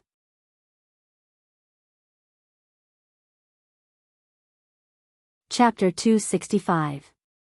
That night, Lanyan City was silent. In the depths of the Duke of Seven Seas mansion, Tang Xiaoxi's room was located in the most secluded corner. At this moment, the starlight from the sky shone on the ceiling as if attracted by a mysterious force. In the room, Tang Xiaoxi sat quietly on the bed. A faint flame energy lingered around her body and merged with the starlight that shone into the room.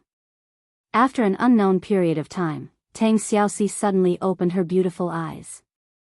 Starlight flowed in her palm and a beautiful seal appeared. She gently opened her hand and with a loud bang, the star offering seal, the 5th level of the fire fox seal, directly smashed the table in the room into pieces. Finally, the star offering seal is complete. Tang Xiaoxi secretly rejoiced, but the raging flames around her were still swirling endlessly, and they were emitting sharp whistles. Oh! What's wrong? She was stunned. The next moment, she felt the blood in her body seem to be surging because of the star offering seal. Her skin faintly emitted a fiery red brilliance, as if her body was about to catch fire. Ah! Tang Xiaoxi let out a miserable groan and curled up on the bed like an injured little beast. Her body trembled and the flame in her body even shot out through her clothes. In the blink of an eye, the bedding and other things were all set on fire. But it seemed that this was not the end. A charming voice laughed and said in Tang Xiaoxi's body, "Release me. Release me, who are you?" Tang Xiaoxi's eyes were filled with tears. Because of the pain, her body trembled and she asked loudly, "Who are you?" But no one answered her. Instead, the power in her body made her raise her arm involuntarily. Rays of divine light quickly gathered in her palm and another fire fox seal appeared. With a bang, it suddenly smashed through a corner of the roof. It was the 6th level of the fire fox seal, the God-gathering seal. Ah! Tang Xiaoxi let out a miserable groan. The flame on her left arm was surging and the energy in her palm condensed into a seal, forcing her to raise her palm. The flame flourished, boom! The entire wall turned to dust. It was the 7th level of the fire fox seal, 5 Qi seal.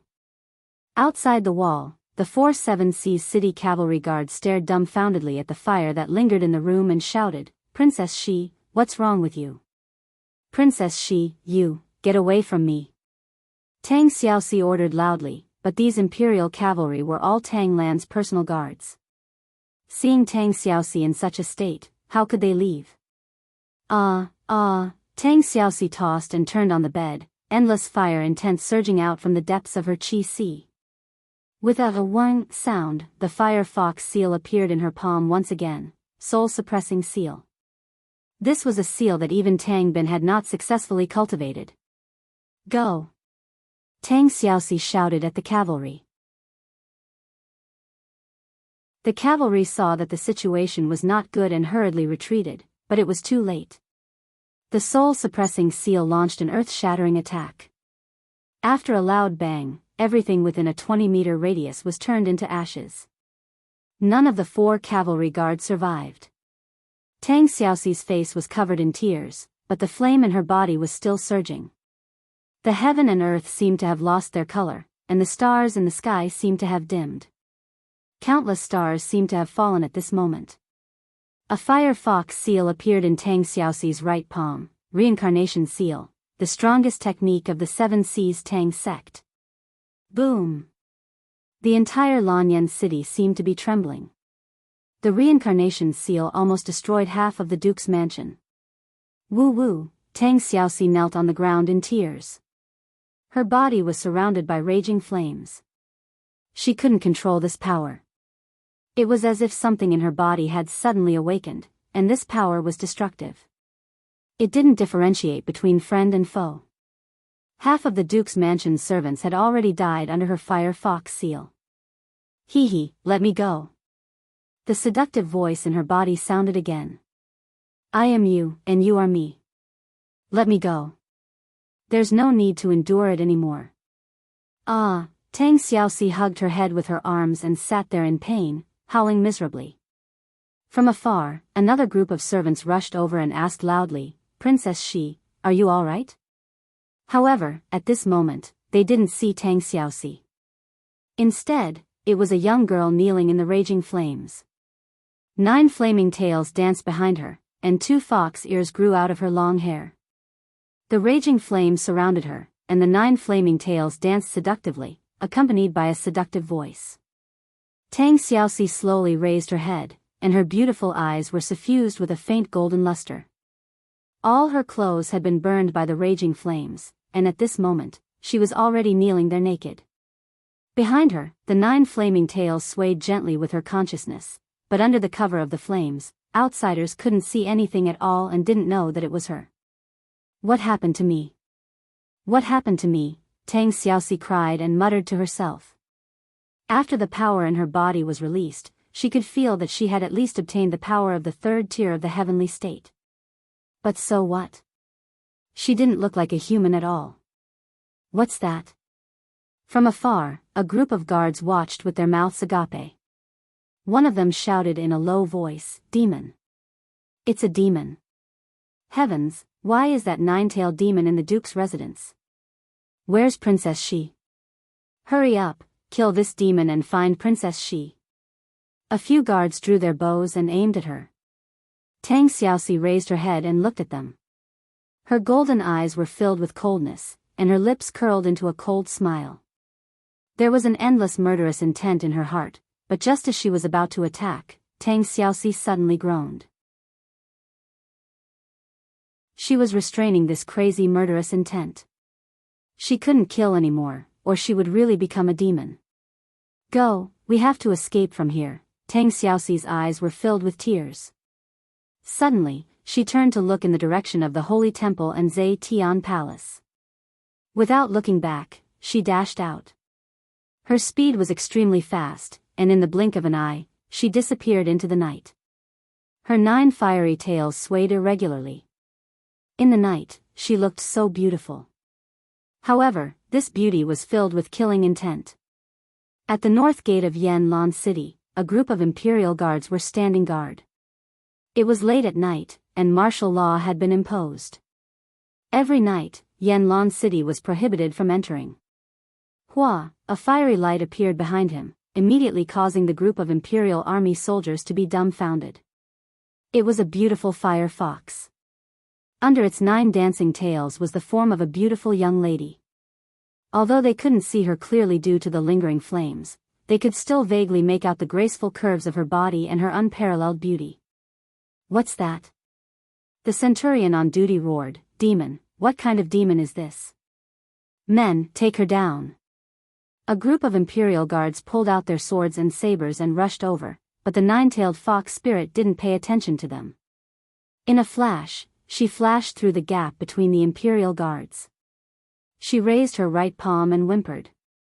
Starlight lingered in her palm. It was the star offering seal, one of the fire fox seals. Bang! A large hole in the shape of the star offering seal was blasted on the heavy iron gate of Yanlan City. The 9-tailed fox spirit quickly dashed out and disappeared into the night without looking back. Under the starlight, the beautiful girl transformed into the 9-tailed fox spirit and ran wildly at the edge of the dragon-seeking forest. She closed her eyes and let her tears flow freely. The crystal-clear tears splashed on the newly grown grass in the forest, and in the blink of an eye, they turned into a flame that engulfed the grass. It was as if her entire body was filled with the power of fire. Home, where is home? On top of a giant rock in the wilderness, the girl slowly turned around. A pair of golden eyes reflected the outline of Yanlan City. Home was there, but she could never go back. After a night of drastic changes, the entire Duke of Seven Seas mansion was engulfed in a sea of fire. The fire was only extinguished in the early morning, but many of the servants had died, and the princess, Tang Xiaoxi, was nowhere to be found. Nothing could be found. Knock, knock, knock. Before the sun rose, violent knocks echoed on the gate of the Holy Temple. Who is it? A sleepy Holy Temple guard opened the peephole and looked outside. He saw a beautiful girl in a princess's cloak standing outside with a group of imperial guards. His heart skipped a beat, and he hurriedly opened the gate and knelt on the ground. "Your Highness, bring me to see Lin Muyu." Qin Yin's face was gloomy. Yes. At this time, Lin Muyu had just finished one cycle of the dragon forging bone remnant scroll and was absorbing spiritual energy from the sea spirit field to replenish her overused fighting energy. But at this time, there was a violent knock on the door. The guard shouted, "Deacon Lin, Her Highness Qin Yin is here to see you." Ah. Lin Muyu was dumbfounded. The sun hasn't even risen yet, why is Xiao Yin here? Before he could open the door, a golden light suddenly cut through the room's door. Qin Yin rushed in with the purpling sword in hand and god-binding chains wrapped around her body. Her face was full of worry. "What's wrong, Xiao Yin?" Lin Muyu was startled, but he calmly said, "Big brother Yu, did you know that there was a big fire in Yanlan City last night?" Qin Yin said with red eyes. "Yes, I know." "Did someone go to put out the fire?" "Where did the fire start?" "The Duke of the Seven Seas mansion."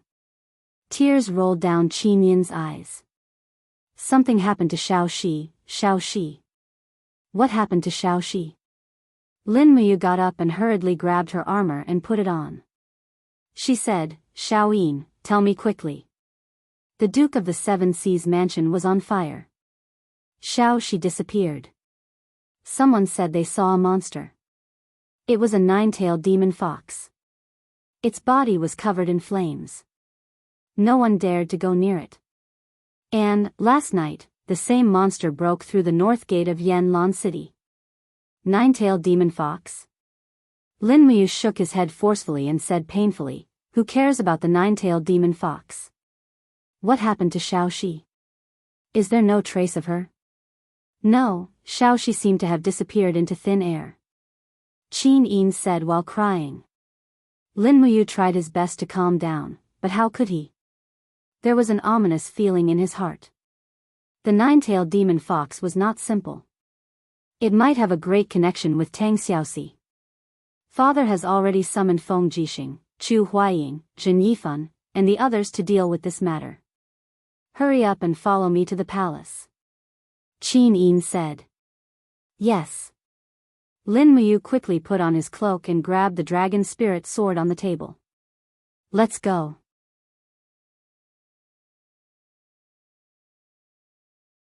Chapter 266. There hasn't been a demon in Lanyan City for hundreds of years. In the Zetian Palace, Zheng Yifan had a solemn expression as he said, "Your Majesty, no matter where this nine-tailed demon fox came from, we can't just sit back and do nothing. Moreover, Princess Shi might have already been killed by this nine-tailed demon fox. This old subject suggests that we send the Flying Mount Battalion and the Divine Might Battalion into the dragon-seeking forest to hunt this nine-tailed demon fox." Feng Jixing was silent, his expression ugly. Chu Huayin said, "Marquis, we still haven't figured out where this nine-tailed fox came from. Isn't it too much to say to kill it? What else do we need to figure out?" Zheng Yifan sneered. "Chu Huayin, do you still want to flirt with a demon like this nine-tailed fox? Enough." Lin Muyu shouted, not giving the divine marquis any face. She turned to Qin Jin and cupped her fists. "Your Majesty, I took a look at the seal on the north gate of Lanyan City. I've seen it before. It's the star offering seal, the fifth form of the Seven Seas Tang Sex Fire Fox seal." Qin Jin was stunned. You mean?" Lin Muyu nodded. "I'm afraid the only person in Lanyan City who can use the Fire Fox seal at night is Xiao Shi.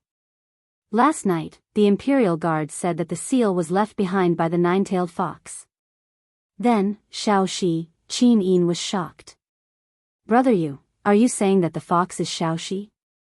"It's just a guess, but it's very possible." Lin Muyu sighed. "No matter what. Your Majesty, please give the order. I'm willing to go to Dragon Forest to find Xiao Shi. As for the others, there's no need. Anyone who dares to mention killing the nine-tailed fox will be my enemy, because that means killing Xiao Shi." Qin Jin couldn't help but frown. Are you really sure that this nine-tailed fox is Xiao Shi? How is that possible? Xiao Shi is Duke Lan's granddaughter, how could she be a monster? Zheng Yifan cupped his fists and said, Your Majesty, regardless of whether this nine-tailed demon fox is Princess Shi or not, the descent of the demon clan is bound to bring disaster and chaos. How can a princess compare to the fortunes and misfortunes of the world? As long as Your Majesty agrees, I am willing to personally lead the Divine Might Battalion into the dragon-seeking forest and capture this nine-tailed demon fox alive. Qin Jin raised his hand lightly and said, Your courage is commendable, but the dragon-seeking forest is steep and dangerous. Your Excellency is an important official of the Empire, so there's no need for you to take the risk yourself. It's better to leave this matter to the four heroes of Lanyan. Zheng Yifan was startled and looked a little confused. His Majesty doesn't trust me anymore, of course not.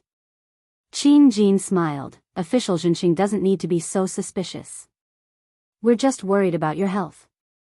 There's no need to say anything else, just leave this matter to Lin Muyu. He has the best personal relationship with Xiao Shi, so he'll definitely live up to everyone's expectations and bring Xiao Shi back safely. However what? Lin Muyu asked. Qin Jin said calmly, However, if this nine-tailed demon fox really is Xiao Shi and has already fallen into the path of demons, then I'll leave it to you to decide. I'll allow you to kill her on the spot. A chill ran down Lin Muyu's spine. Although it was already spring, he couldn't help but shudder. You. Feng Jixing looked at him with a pained expression. If there's really no other way, why don't I go instead? Lin Muyu shook his head. No, I'll go. Lin Muyu then raised his head to look at Qin Jin and said, Your Majesty, Lin Muyu will set off immediately. I won't be taking care of the matters of the Divine Temple and the Eagle Nest Camp for the time being. Finding Tang Xiaoxi is the most important thing. Go. Yes. Lin Muyu turned around and left the Zhe Tian Palace. He leaped onto his horse and galloped out of Lanyan City. In the Zhe Tian Palace, everyone was still frowning. Qin Jin's expression was dark and uncertain. Finally, he slammed his fist on the armrest and said, The nine-tailed demon fox has reappeared in the world. Sigh, what should we do? Qin Yin said, Father, what will happen if the nine-tailed demon fox reappears in the world? Qin Jin looked at his daughter and said, The last time the nine-tailed demon fox reappeared was more than 9,000 years ago. At that time, the Qin Empire had yet to be established. At that time, the empire was ruled by the four great empires. After the nine-tailed demon fox descended into the world, she transformed into a peerless beauty and married the Emperor of Qin. She seduced the wise emperor and conquered the entire continent in just 5 years. However, the population of the continent was reduced by more than half. In the end, the nine-tailed demon fox revealed her true form and killed the Emperor of Qin. She massacred 28 cities before flying away. She never returned, leaving behind only a nightmare. Chu Huayin gritted his teeth and said, Your Majesty, this is only a rumor. We don't know if it's true or not. Qin Yin also said, That's right, Father.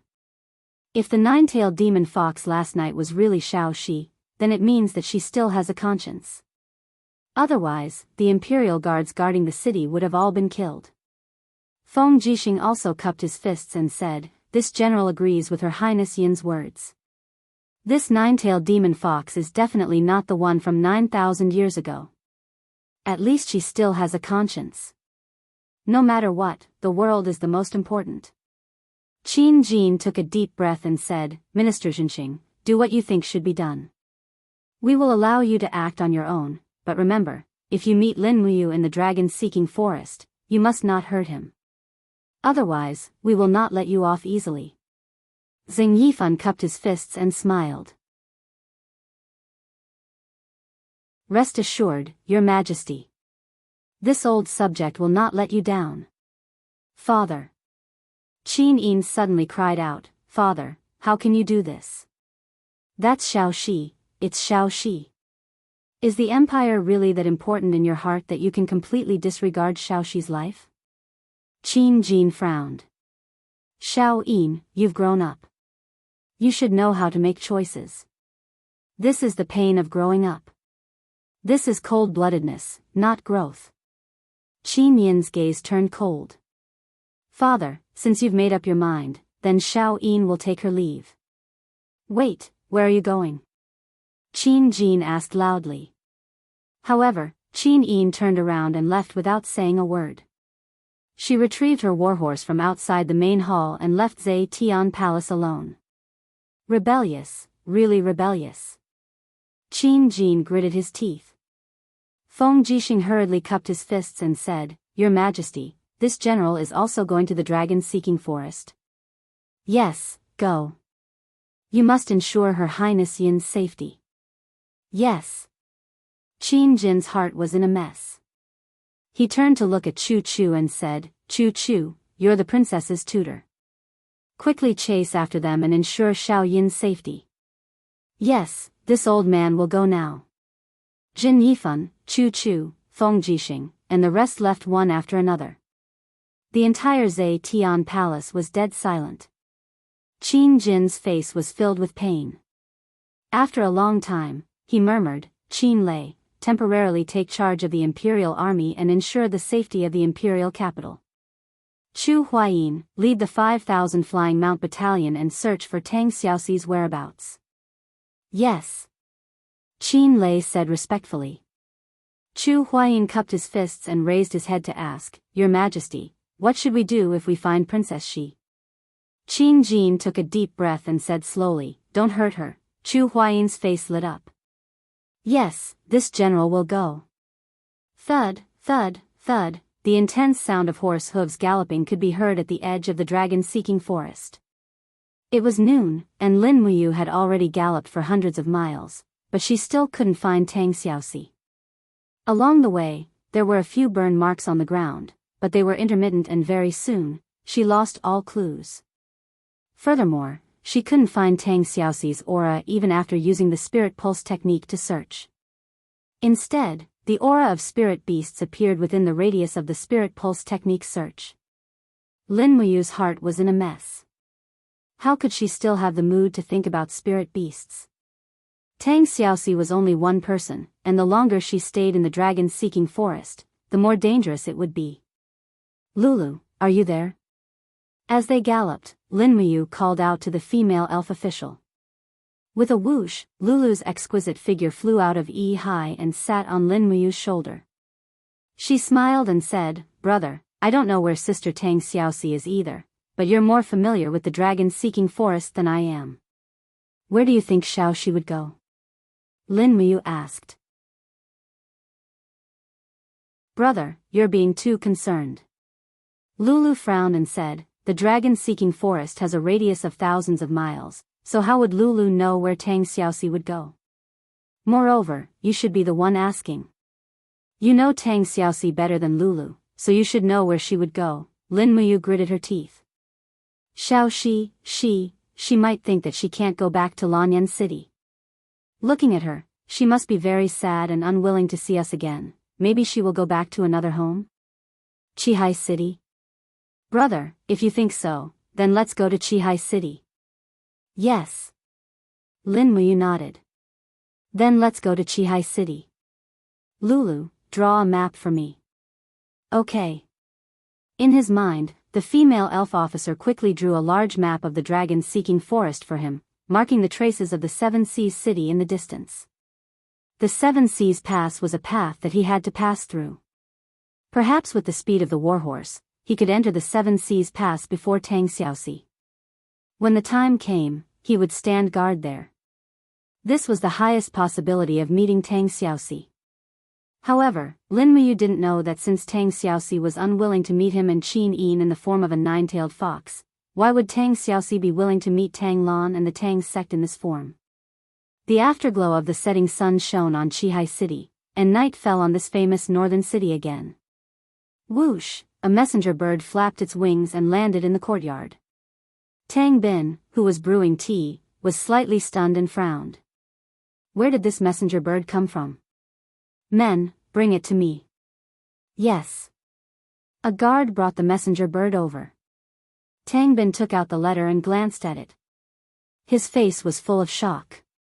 Young master, what's wrong? The guard asked. Tang Bin gritted his teeth. Xiaoxi has demonized. Demonized? What's demonized? Xiaoxi went berserk while cultivating the fire fox seal. She has already turned into a nine-tailed fox and descended into the world. Don't say anything else. Prepare the men and gather all the elites in my mansion. After reporting to grandfather, we will set off to the dragon-seeking forest to search for Xiaoxi's whereabouts. Yes. The guard cupped his fists and raised his head. His eyes flickered with a strange light as he said, "Young master. Princess Xi is the biggest competitor for the inheritance of Seven Seas City. Young master, are you really going to rescue Princess Xi from the dragon forest? Xiaoxi is my younger sister. Of course, I have to save her." A chill flashed in Tang Bin's eyes. But the nine-tailed fox is not my younger sister.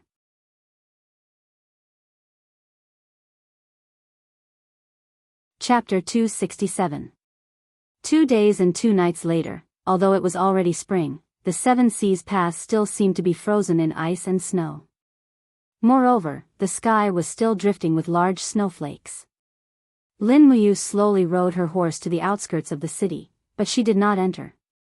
She raised her pear-blossom spear and silently guarded the barren forest, allowing the snow to fall on her body. Woo-woo, beside the horse's hooves, the Acatosaurus whimpered, its body slightly curled up. It seemed to be complaining that this place was extremely cold and asking Lin Muyu why she had to come to this kind of place to suffer. Lin Muyu was worried about Tang Xiaoxi. She dismounted and gently stroked the little dragon's head. Your big sister Xiaoxi is in danger. We have to protect her. The Acatosaurus seemed to understand. It slowly raised its head, then used its head to rub against Lin Muyu's arm and nestled in her embrace. The human and pet were together, keeping each other warm. Outside the Seven Seas Pass was the dragon-seeking forest. It was not safe, and very few merchants dared to pass through here during the day. Even if they dared to go on the main road, they would gather at least 100 people before setting off. Even the Tianchong Legion's patrols that went out of the city had at least 100 people. As night fell, Lin Muyu shivered as she started a bonfire in the sea of snow. The little dragon whimpered as it took up residence in the surroundings. This time, Lin Muyu had come out in a hurry and did not prepare anything. Thus, she had no tent or food. She could only melt some snow for drinking water. As for food, it was a wild rabbit that she had hunted in the mountains not long ago. The wild rabbit on the bonfire gave off a strong fragrance. Lin Muyu only had time to eat one leg before the rest was eaten by the Acatosaurus. This little fellow's appetite was too good. It ate more than half of the rabbit, but it was still complaining about being hungry. It was no wonder, as it usually ate at least 7 or 8 rabbits a day. Lin Muyu's gaze never left the great Dao. At the same time, the spirit pulse technique was also maintained in a state of activation. Not a single aura in the surroundings could escape his senses. The pear-blossom spear stabbed into the snow at the side. Hugging the dragon spirit sword, he slowly fell asleep. But not long after, he suddenly opened his eyes. In the southeast direction, a very strong aura was rapidly approaching. Xiaoxi. Xiaoxi, he opened his eyes and looked hopefully into the distance. However, he was disappointed. Not long after, a bloodthirsty tiger appeared in his field of vision. This was a bloodthirsty tiger that came out to hunt at the beginning of spring. There were 3 golden lines on its head. It was a 3,000-year-old spirit beast. In the past, it would have been a deadly existence, but now, this 3,000-year-old bloodthirsty tiger was not even worthy of Lin Muyu's attention. However, because of the spirit pulse technique, Lin Muyu's aura was restrained. Thus, in the eyes of the bloodthirsty tiger, Lin Muyu was nothing more than a delicious meal. Its paws lightly landed on the snow, and it walked step by step towards Lin Muyu. The bloodthirsty tiger's eyes were filled with a fierce light. It could not wait to enjoy this delicious meal. Lin Muyu let out a long sigh. He could not help but feel disappointed. He had thought that this aura belonged to Tang Xiaoxi. Thus, he gently stroked the little dragon's head. The feast is coming soon. Wait for it. The Acatosaurus raised its head and rubbed against his arm. It howled as if to say, then why aren't you going?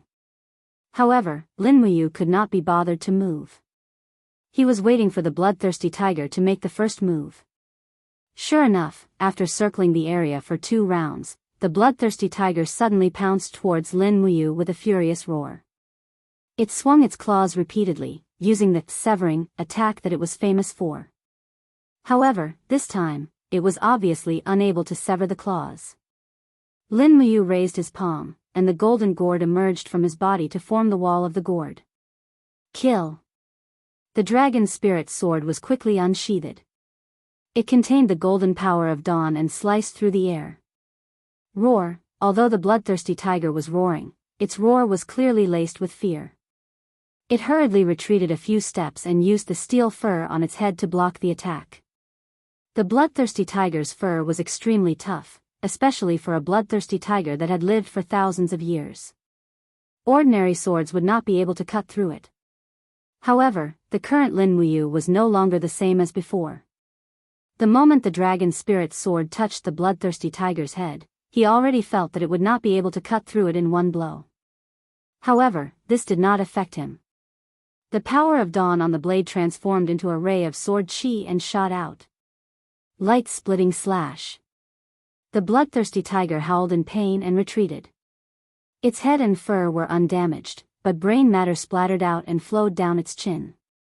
Under the might of the light-splitting slash, even a 3,000-year-old spiritual beast would not be able to escape the fate of being instantly killed. Go!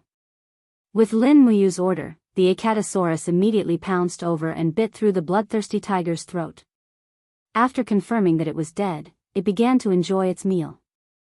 It devoured the bloodthirsty tiger's beast soul and spiritual core.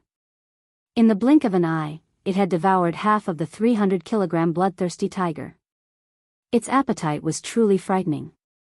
After eating its fill, the Acatosaurus curled up beside Lin Muyu with its mouth full of blood. It suddenly opened its mouth and let out a burp, spitting out flames that melted the surrounding snow and created a warm, dry ground.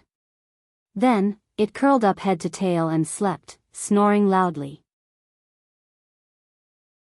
At the same time, 3 silver lines appeared on its forehead. After devouring the bloodthirsty tiger's origin soul, the little dragon had already evolved into an 800-year-old spiritual beast.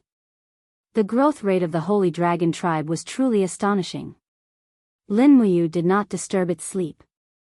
After absorbing so much spiritual energy, the Acatosaurus needed a good sleep to digest it and make it its own. Even when dawn came, there was still no sign of Tang Xiaoxi.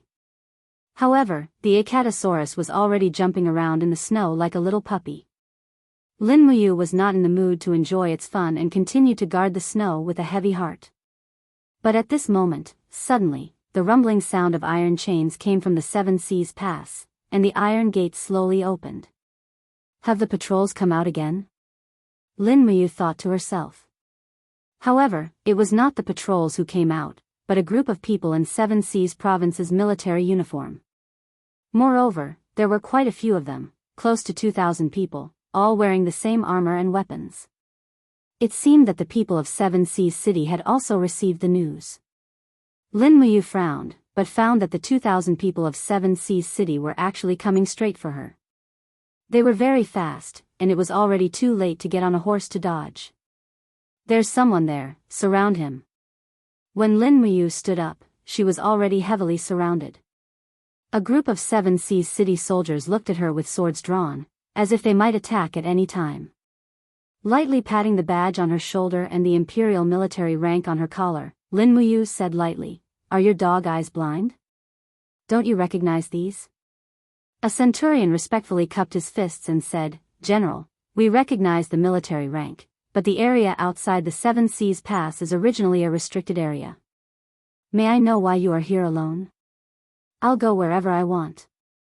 Besides, this is the territory of North Ridge Province, not 7 Seas City." "But you..." Lin Muyu raised her sword-like eyebrows and shouted angrily, "The army of 7 Seas Province dares to trespass the imperial territory without the emperor's order. What crime do you deserve?" The centurion was stunned by the scolding and was speechless. At this time, the crowd of the army slowly separated, and a man wearing the armor of a senior officer rode over and said with a smile, "I was wondering who it was. It turns out to be the second of the 4 heroes of Lan Yen, Lin Muyu." Tang Bin. Lin Muyu also recognized him and said, "Lin Muyu greets young master Tang Bin. No need to be so polite." Tang Bin looked at him deeply and said, "Lord Lin Muyu is now the general of the south and also the commander of the Eagle Nest camp. Why would you come to the 7 Seas Pass alone?" Lin Muyu narrowed his eyes. "I'm afraid you have to ask young master Tang Bin this question. Didn't you also bring a large group of people over?" Tang Bin revealed a sorrowful expression and said, "Yes, we have received Yu's letter early in the morning. It is unknown whether Xiaoxi is alive or dead. Grandfather is very worried about her safety, so he sent more than 2,000 warriors of the family personally led by me to the dragon-seeking forest to search for Xiaoxi's whereabouts. Lin Muyu Darren, the purpose of your trip is..." Lin Muyu cupped her fists. "I entered the dragon-seeking forest to search for Xiaoxi under His Majesty's imperial edict. So our purpose is the same." Tang Bin smiled slightly. "Lord, entering the dragon-seeking forest alone, one fear that something bad will happen. How about you follow us to search for Xiaoxi, how about it?" "This," Lin Muyu smiled. "I'm used to being alone, so it's better for me to be alone." "Really?" A trace of coldness flashed past Tang Bin's eyes as he said with a smile, "Xiaoxi is grandfather's most doted junior. Her life and death is related to the fate of the entire 7 Seas city, so there must not be any mistakes in this matter. I think Lord Lin Muyu Darren should come with us, otherwise if anything happens, Tang Bin will not be able to explain to grandfather and His Majesty. Lord is a person who understands the circumstances, you should know what to do and what not to do, right?" At the side, the old man who was called Elder Jing also smiled and said, "Lord Lin Muyu, let's go together. Anyway, our purpose is the same." Around them, a group of 7 Seas city guards had already revealed their ferocious looks. Under Lin Muyu's spiritual pulse technique, the strength of these people was clear to her. Tang Bin's cultivation had improved a lot and had already reached the peak of the 1st heaven of the heavenly state, while that Elder Jing was at the 2nd heaven of the heavenly state. There were also a dozen or so people who were at the 3rd heaven of the earth state, and many of them were not much weaker. If they really fought, Lin Muyu had almost no chance of winning. The people of 7 Seas City came in a menacing manner, and they looked like they came with ill intentions. Lin Muyu naturally knew her limits, so she nodded and said, "Then let's go together to find Xiaoxi." With that, she mounted the horse and sheathed the dragon spirit sword with a clang. She raised her hand to grab the handle of the pear blossom spear and pulled it out of the snow. Acatosaurus roared and followed closely behind. Tang Bin glanced at Acatosaurus, and a trace of astonishment flashed in his eyes, but he did not make any big movements. Although Lin Muyu was alone, it was not easy to kill him, and once he escaped, it would probably cause a big uproar when he returned to the imperial capital. Tang Bin also knew his limits. He would not make a move unless he was absolutely sure.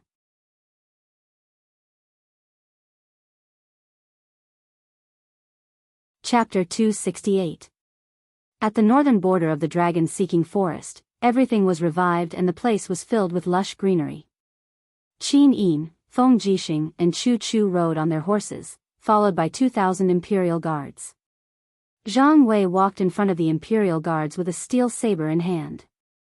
He was the guard leader appointed by Feng Jixing for this trip. "Your Highness, we've entered the depths of the dragon-seeking forest." Chu Chu frowned. "There are spirit beasts that have lived for more than 5,000 years here. I'm worried that if we go deeper, the Imperial Guards might not be able to protect themselves even if we can protect ourselves." Feng Jixing nodded. "Yes, we were attacked by a dragon snake when we entered the dragon-seeking forest. Of the thousands of Imperial Guards, a few hundred were killed. The attacks of large spirit beasts are not to be underestimated." Qin Yin's face was covered by a cloak. She sighed softly. "Then let them wait here or return to Lanyan City on their own.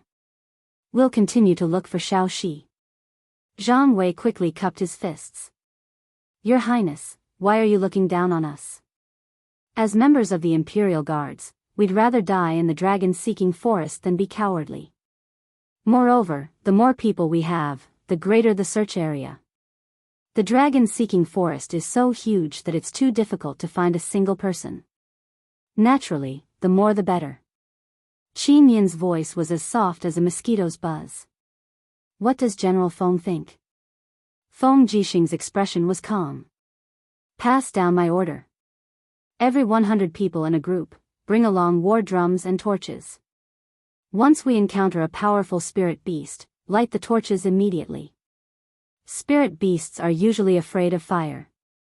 Also, the noise from the war drums can intimidate the spirit beasts. That's all. Don't stray too far away. Find Princess Xi as soon as possible. Yes. Zhang Wei nodded. Chu Chu took out a map scroll and glanced at it. If we go any further, we'll reach the legendary Blood Marsh. The Blood Marsh is filled with poisonous gas. Should we take a detour? Blood Marsh? Qin Yin's gaze was serene. She said faintly, order the army to station outside. Elder Chu, follow me into the blood swamp to find out what's going on. Your Highness, are you really going to enter the Blood Marsh? Yes. Qin Yin turned to look at Chu Chu and said, I have the blood of the true dragon flowing in my veins, so the poisonous gas in the blood marsh can't do anything to me. Chu has a sanctuary realm body, so he shouldn't be afraid of some poisonous gas. There are so many of us, but Xiao Shi is alone. I don't know how she survived alone in the dragon-seeking forest. Chu, follow me in. This old one obeys. Chu Chu nodded. Feng Jixing raised his wind cutter and ordered everyone to stay where they were. Blood Qi rose up in front of them, as if it was purgatory on earth. The water in the blood marsh was the color of blood, and it was boiling non-stop. Occasionally, some poisonous creatures like snakes and scorpions would scuttle past. It looked very frightening. Feng Jixing's cultivation was not bad, but he was still a mortal in terms of resistance to poison, so he couldn't act rashly. Qin Yin got off the horse and stepped into the blood marsh step by step. 3 golden god-binding chains circled around her, protecting her from the invasion of any poisonous gas. Chu Chu also circulated his sanctuary realm battle energy, forming a protective wall around him to block the invasion of the poisonous gas. Looking at Qin Yin's figure in front of him, he couldn't help but sigh. It was said that the Qin clan's bloodline was inherited from the true dragon. It seemed that this was true. Ordinary people would die within half a minute after entering the blood marsh, but Qin Yin was safe and sound as she walked in the blood marsh. Jijia, in the darkness, a dark red lizard was sticking out its red tongue as it followed Qin Yin from a distance. There were 5 golden patterns on its head, and it was clearly a 5,000-year-old spirit beast. A few smaller lizards followed behind it, and they were all at least 3,000-year-old spirit beasts. The group of lizards glared at the people who had entered the blood swamp, and they looked like they were ready to attack at any time. Be careful, Your Highness. Chu Chu reminded. Qin Yin smiled faintly and said, it's fine. She walked on the dry, blood-colored ground. Suddenly, her dou qi rose. With every step she took, the pale golden god-binding chains turned into ripples that spread out in all directions, carrying with it the faint sound of a divine oracle. A wave of true Dragon King's energy was contained within. Suddenly, those lizards in the distance screeched and retreated one after another. It was as if they had seen a true dragon. They shrunk back into the cave, not daring to look up again. Chu Chu clicked his tongue in wonder and looked around, saying, Your Highness, it seems like no one has been here for the time being. Let's go, staying here will only be a waste of time. Qin Yin's beautiful eyes looked around, and indeed, there was no trace of Tang Xiaoxi's aura. She reached out to cover her face with her cloak and nodded, saying, let's go. After exiting the blood marsh, Feng Jixing hurriedly raised his blade and walked forward, asking with concern, Your Highness, are you all right? Qin Yin smiled faintly, I'm fine, let's continue. But your highness, it's already night, why don't we set up camp and rest, then continue the search tomorrow morning? No. Qin Yin's gaze was unusually firm. General Feng, the longer we wait, the longer Xiaoxi will be in danger. I feel a little uneasy. Xiaoxi's current situation is definitely not better than ours. Yes, your highness. Chu Chu flipped over and mounted his horse, catching up to Qin Yin's war horse, saying, Your highness, actually, I have something to say, but I'm not sure if I should say it. Chu Chu, go ahead. Qin Yin's voice was calm. Chu Chu nodded, cupped his fists, and said, Your highness, according to Yu's speculation and various signs, that nine-tailed fox demon is very likely to be Princess Xi, and as far as I know, the nine-tailed fox demon is very powerful. If Xiaoxi has really transformed into a nine-tailed fox, then her current strength should not be inferior to mine. Let me ask, in the entire world, how many people can still hurt Xiaoxi? Qin Yin's eyes flickered, and she turned to look at Chu Chu, saying, Chu, can Jin Yifan do it? Chu Chu was stunned, and he remained silent. Feng Jixing took a deep breath, and said, All troops, listen up, continue advancing. In the blink of an eye, another 2 days passed, and this was already the 4th day since Tang Xiaoxi left Lanyan City. To the northwest of the dragon-seeking forest, a majestic group of people passed through the forest, but many soldiers were lying on the backs of their horses, wailing incessantly, and blood seeped through their clothes. This was already the 7th time the army of Qihai City had encountered a spirit beast in the dragon-seeking forest, and this time, it was an 8,200-year-old sword-horn beast. After a fierce battle, the army of Qihai City lost more than 100 people, and even Elder Jing was slightly injured.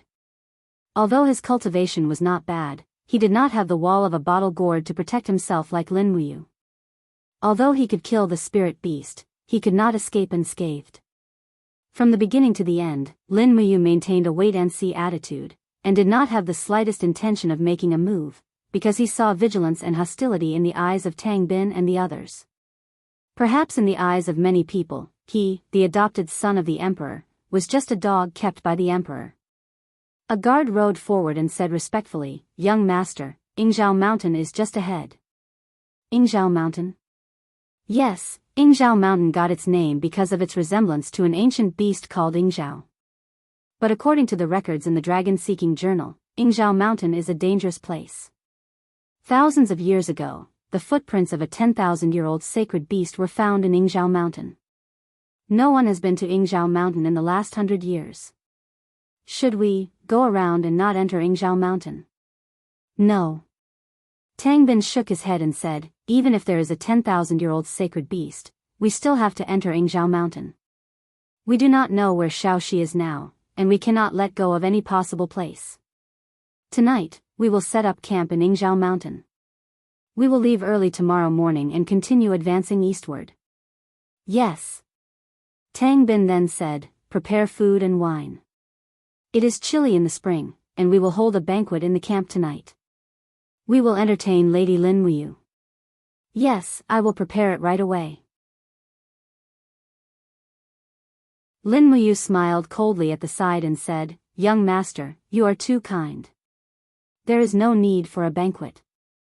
I am used to starving outside, and I am already very grateful for the food you have provided me for the past 2 days. What are you saying, lady? You would rather enter the dragon-seeking forest alone to find Xiaoxi. This is what I should do as a brother. Then I will not hold back. Heh, that is right. Further ahead, a lone peak stood between heaven and earth. It looked like a warhorse, except that there were 2 cliffs on its back, which looked like wings. This was the origin of Yingzhao Mountain. However, unlike what was described in Seeking the Dragon, there were no 10,000-year-old sacred beasts in Yingzhao Mountain. It was just a pack of wolves that were 1,000 to 2,000 years old, and they were quickly dispersed by the soldiers' torches and the clamor. They set up camp and rested. The central tent was occupied by Tang Bin, and the banquet was set up for the banquet. There were 3 tables of wine, which were used to entertain the generals who had worked hard on the journey. Lin Muyu was one of them. Tang Bin and Elder Jing were very enthusiastic in their hospitality. After drinking a lot of wine, Lin Muyu's face was already slightly red. She leaned against the side of the table, the knee pads of the holy temple armor against the legs of the table to maintain her balance. She was very drunk. General Lin? Elder Jing asked tentatively. Tang Bin also smiled and said, Lady Lin Muyu, have you drunk too much? Lin Muyu did not say anything, but she extended her spiritual pulse technique, focusing her spiritual senses between Tang Bin and Elder Jing, and even began to infiltrate their thoughts. Not long after, she heard a voice from the bottom of Tang Bin's heart, as if she was hallucinating. Could it be that this boy really has drunk too much? Humph, he's so drunk that he's like mud, it's only a matter of a single slash. Moreover, he has a close relationship with little Shi. I'll first kill this brat, then after I find little Shi, I'll secretly kill her. Presumably, when I return, grandfather won't be able to blame me. Very good, but the problem is, where is little Shi? The nine-tailed demon fox, hee, what the hell is that? Our Tang family does not have such a monster. Lin Muyu felt a chill in her heart when she heard this. It seemed that her spiritual pulse technique had gradually gained the ability to read minds. For scum like Tang Bin, who was not mentally strong and had an incomplete soul, it was easy to read his mind. But that Elder Jing was different. He had a strong will, and it was almost impossible to read anything. But that was enough. Tang Bin wanted to kill Tang Xiaoxi, and that was an indisputable fact. It was time to escape. If they did not leave now, they would definitely die in Yingzhou Mountain tonight. At this moment, Lin Muyu suddenly opened her eyes. Her eyes were drowsy and swaying, and she smiled as she took out the dragon talisman from her bosom. Laughing loudly, she said, Do you recognize this item? Tang Bin and the others saw it, and many of the generals were so scared that they knelt on the ground. Dragon talisman, it is the dragon talisman. Seeing the dragon talisman was like seeing the emperor. Lin Muyu quickly stuffed the dragon talisman into her bosom and said with a smile, It is good that you recognize it. Now, I am going to relieve myself. Generals, please continue drinking. There is no need to wait for me. She left the tent in a drunken state. The cold wind blew, and she was immediately refreshed. She went straight to the west side of the camp. But Elder Jing's cold voice came from behind her. General Lin, where do you think you are going? Men, catch him. How could Lin Muyu possibly turn around? She dove into the bushes and activated the falling star steps.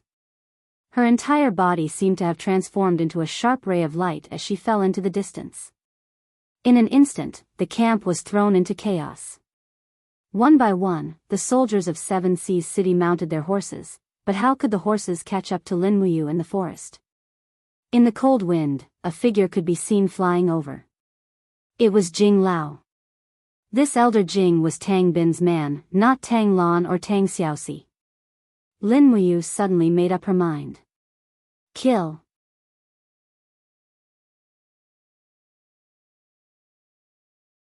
Chapter 269. Xiao. A chilling palm blade came from behind. This was Jing Lao's attack. This person cultivated the law of ice, and even his words were cold. He didn't use any weapons. Since he cultivated the profound ice technique, he could kill his opponent with his bare hands. Lin Muyu suddenly dodged to the side. She only saw a strand of frosty battle energy flying past her nose. Bang! It landed on a rock at the side and created a hole. Frost quickly condensed on the rock. This Jing Lao's cultivation was indeed not to be underestimated. Dang! Lin Muyu pulled out the dragon spirit sword. With a shake of her wrist, she slashed out a sword energy. She continued to run forward while Jing Lao was blocking the attack with his palms. This place was still very close to the camp. She had to lure Jing Lao to a farther place to finish him off. Otherwise, it would bring him unnecessary trouble. Are you afraid? Jing Lao laughed wildly. His battle energy enshrouded his entire body. A black berserk beast martial soul appeared on his shoulders. He chased after Lin Muyu and laughed heartily. What a good foster son of the emperor. You are just a dog. From now on, the emperor will no longer have a foster son. Lin Muyu stopped abruptly, turned around and swung his sword again. However, he only used 70% of his strength, forcing Elder Jing to take a few steps back. However, he himself also took 7 to 8 steps back, which made him look like he was powerless. One must have good acting skills in order to survive. Lin Muyu lightly bumped into a pine tree and his body bounced back a little. With an expression of unwillingness on his face, he said, If you kill me here, someone will definitely find out. At that time, Imperial Father will definitely destroy the entire Seven Seas city to avenge me. Ha ha ha, ridiculous. Jing Lao's face was full of contempt. He slapped again and shouted angrily, Who do you think you are? You want to make the Emperor angry at the Seven Seas city? Dream on. However, Elder Jing felt a chill in his heart. He knew that he had to kill Lin Muyu today. Otherwise, if the matter was exposed, whether it was the Emperor or Tang Lan, he wouldn't be able to bear the consequences. Elder Jing's palm strike was faster than the previous one, causing the battle aura armor around Lin Muyu's body to dissipate over and over again. Even the corner of Lin Muyu's mouth was bleeding. But he kept running and retreating. In the blink of an eye, he had run for nearly 5 miles, far away from the camp of Seven Seas City. Even Yingzhou Mountain was just a shadowy hill under the moonlight. At that moment, Lin Muyu suddenly turned around. Her entire temperament seemed to have changed in an instant. Her fighting chi was suddenly raised to the peak. She waved her palm gently, and the golden gourd martial spirit came out of her body. She added the shell of the tortoise and the dragon scale wall one after the other, and she slapped at Elder Jing's palm. Bang! Lin Muyu did not seem to be at a disadvantage in this attack.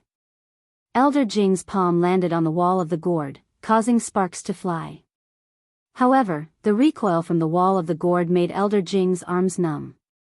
He could not help but feel a chill in his heart. Could it be that this brat had been pretending to be weak all along? Show me what you've got, or you'll die very quickly. Lin Muyu smiled. The dragon spirit sword in her hand made a joyful sound, and at the same time, the 7 planets Xian energy in her arm poured into the sword. Jing Lao trembled, and his whole face seemed to be twisted. He said, You bastard. After saying that, Jing Lao's face became even more twisted. Sharp horns extended out from his shoulders, piercing through his body and dripping with blood. A horn also appeared on his head. His dou qi surged and his muscles swelled. At this moment, Jing Lao didn't look like a human at all. Instead, he looked like an evil spirit. What's that? Lin Muyu said lightly. Jing Lao had a mocking look on his face. You don't even understand the beast martial souls combination realm. I've followed Master Lan to battle all over the world, and I've made many achievements. Who on this continent doesn't know my name? You ignorant person, go to hell. Jing Lao suddenly attacked with his palm, and the image of a fierce tiger appeared in his palm. He roared, Fierce tiger descends the mountain. Fighting chi surged. This was not a simple attack. It was obvious that Jing Lao had used the combination realm and martial soul to greatly increase his cultivation. The power of this attack was no less than the 3rd heaven of the heaven realm. Lin Muyu secretly circulated her strength, and the 7 planets Xian energy crazily poured into the long sword. She suddenly grabbed the sword hilt with both hands, and attacked with the shocking thunder wild wave, chaos of the common people. Bang! Fire and frost rushed into the sky, and the surroundings were as bright as day. Jing Lao's face looked even more ferocious under the strong light. Pfft! Lin Muyu spat out a mouthful of blood and retreated a few steps. Her strength was inferior after all. However, Jing Lao was not much better. His arms were a little numb, and the chaos of the common people's Xian energy was very overbearing. Even if it couldn't hurt him, it wouldn't make him feel good. Good lad, you're really something. Jing Lao grinned ferociously, and opened his palms. Streaks of frost lingered on his arms as if they had a mind of their own. He laughed confidently and said, "You forced me to combine realm and beast, and now this is your fate. Prepare to die." Lin Muyu wiped the blood from the corner of his mouth, and couldn't help but smile. He held the long sword with both hands again, and the golden gourd marshal's soul lingered around him. The wind danced wildly, and his cloak fluttered. He looked like a god descending to the mortal world, mighty and awe-inspiring. This time, he skipped the second and third luminaries.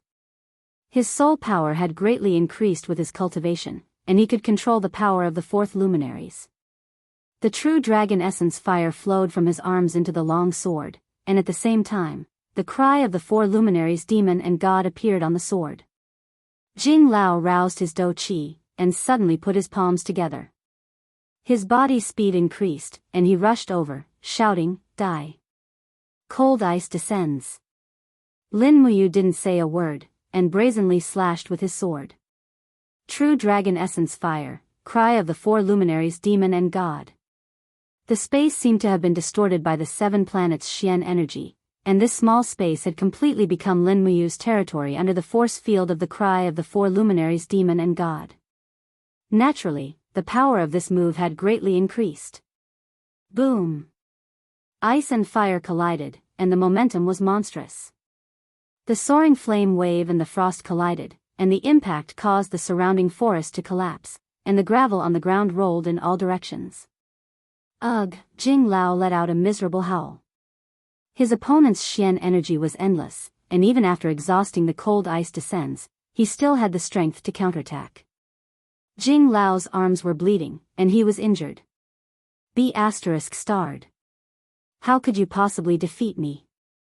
Jing Lao roared, and like a ferocious beast, he suddenly covered the ground with his palms. Suddenly, the ground started to tremble, and the frost elements in the surrounding quickly rushed into Jing Lao's body. Was he going to borrow the power of the earth's frost? Lin Muyu was slightly stunned, but he naturally had a way to deal with it. He raised his hand and sheathed his sword, and suddenly placed his left arm in front of his chest. This arm, which was remolded by the divine power of the profound spirit ruler, not only contained Xian energy, but also the vast true dragon power. Under the urging of Lin Muyu's power, his entire arm was surrounded by flames, and a golden true dragon was circling around it. At the same time, he suddenly concentrated the 3 luminaries' calamity's Xian energy, and suddenly, the power of all living beings in the world seemed to be surging toward Lin Muyu. Whether it was the spiritual beasts, trees, or strange stones with spiritual power, every bit of power could be used by him. This power of borrowing the power of nature was far from what Elder Jing could compare to. Jing Lao raised his head, and when he saw Lin Muyu standing in the same place with the dragon power circling around his left arm, his whole body trembled. He lowered his head, and tears suddenly flowed out of his eyes. "Master Lan, Sima Jing, can no longer follow you to conquer the world. I wish you a peaceful life without worries." Roar! Elder Jing suddenly rushed over, and there was an inhuman roar coming from his mouth. He opened his palm, and endless coldness surged out of his palm. This was the killing intent of his move. Lin Muyu looked up, and suddenly exerted force under his feet. His left arm was also blasted out with the vast Xian energy of flames. Bam! The earth-shaking and mountain-shaking attacks collided with each other. Even the point where the two collided quickly spun and condensed into a barrier of fire and ice. Shwa shwa, it rapidly spun. In the next moment, Elder Jing let out a miserable howl. The veins in his arms burst open, and blood splashed everywhere. It was a tragic sight to behold. Both of his arms had been crippled in an instant. "I'll grant you a quick death." Lin Muyu still had some strength left. She leaped forward with her sword, and the sword light directly slashed at Elder Jing's neck. Elder Jing's eyes widened, and he roared, "I have battle armor to protect me. You want to kill me with this scrap of metal? The young master will be here soon. Just wait for your death, Lin Muyu." However, Lin Muyu didn't say a word, and her sword began to fall quickly. With a bang, the dragon spirit sword was unable to break the battle armor, and was directly blocked by the chi armor. But with a flash of light, the light-splitting slash penetrated the battle armor and fell directly on Elder Jing's neck. The light-splitting slash passed through the battle armor, and a huge rock behind him was forcibly cut in half. Ga. Elder Jing let out a beast-like howl, and the next moment, blood splattered, and his entire head turned over and fell from his neck. Lin Muyu watched indifferently as Elder Jing fell. She quickly walked forward, and reached for a small spatial bag at Elder Jing's waist. She didn't even have time to check what was inside. She stuffed the bag into her clothes, sheathed her sword, and leaped more than 10 meters away, disappearing in the cold forest in the blink of an eye. The night wind was cold, and only Elder Jing's corpse was left lying there. It quickly turned cold, and even the blood that had spilled on the rock quickly froze. Winner takes all, and loser takes all. This was the law of this world. Elder Jing and Lin Muyu both knew that since they had already laid their cards on the table, one of them had to die. Although Lin Muyu was kind, he wasn't a coward. If anyone wanted to kill him, he wouldn't hesitate to kill them first. As the young master of the Long Xian group, he wasn't a good person. Once he became ruthless, any of his opponents would probably tremble in fear. Otherwise, Lin Muyu wouldn't have been able to sit on the throne of the martial god.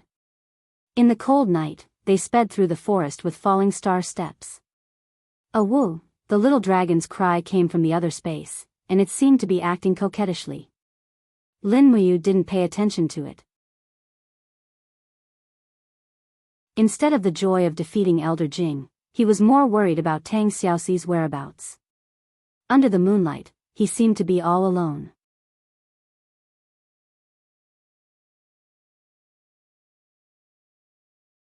Chapter 270. Amidst the sound of hooves, Tang Bin arrived with a group of heavy cavalry from Seven Seas City, only to see that a large piece of empty land in the fertile land had been turned into a battlefield. All the withered trees had been uprooted by the wind, and there were even 3 large pits in the ground. Every collision between 2 experts would leave a deep pit. Beneath a huge rock, Sima Jing's cold corpse lay there, with his head separated from his body. Tang Bin's body trembled, and he got off his horse. Under the illumination of the torch, he looked at Sima Jing's corpse with a livid expression. His eyes were bloodshot as he said, "Who did this?" A young clansman said with a cold expression, "Apart from Lin Muyu, who else has the ability to kill Elder Jing here?" Moreover, Elder Jing's head was chopped off with a single slash, and the cut was very smooth. Lin Muyu is skilled with the sword, so who else could it be? Another clansman gritted his teeth and said, "Lin Muyu is a bastard. Our Seven Seas City treated him so well, but he actually repaid our kindness with enmity and killed Elder Jing." Bastard. Tang Bin's body trembled slightly, and he was completely dispirited. After losing Sima Jing, it was as if he had lost an arm. He knew Sima Jing's strength very well. Sima Jing was at the peak of the 2nd heaven of the heaven state, but once he shape-shifted, his strength would at least be at the 3rd heaven of the heaven state. There was no need to mention the dangers in the dragon-seeking forest. Whether they could kill the 9-tailed fox demon after losing Sima Jing was a problem. After a while, he said calmly, "Bury Elder Jing on the spot."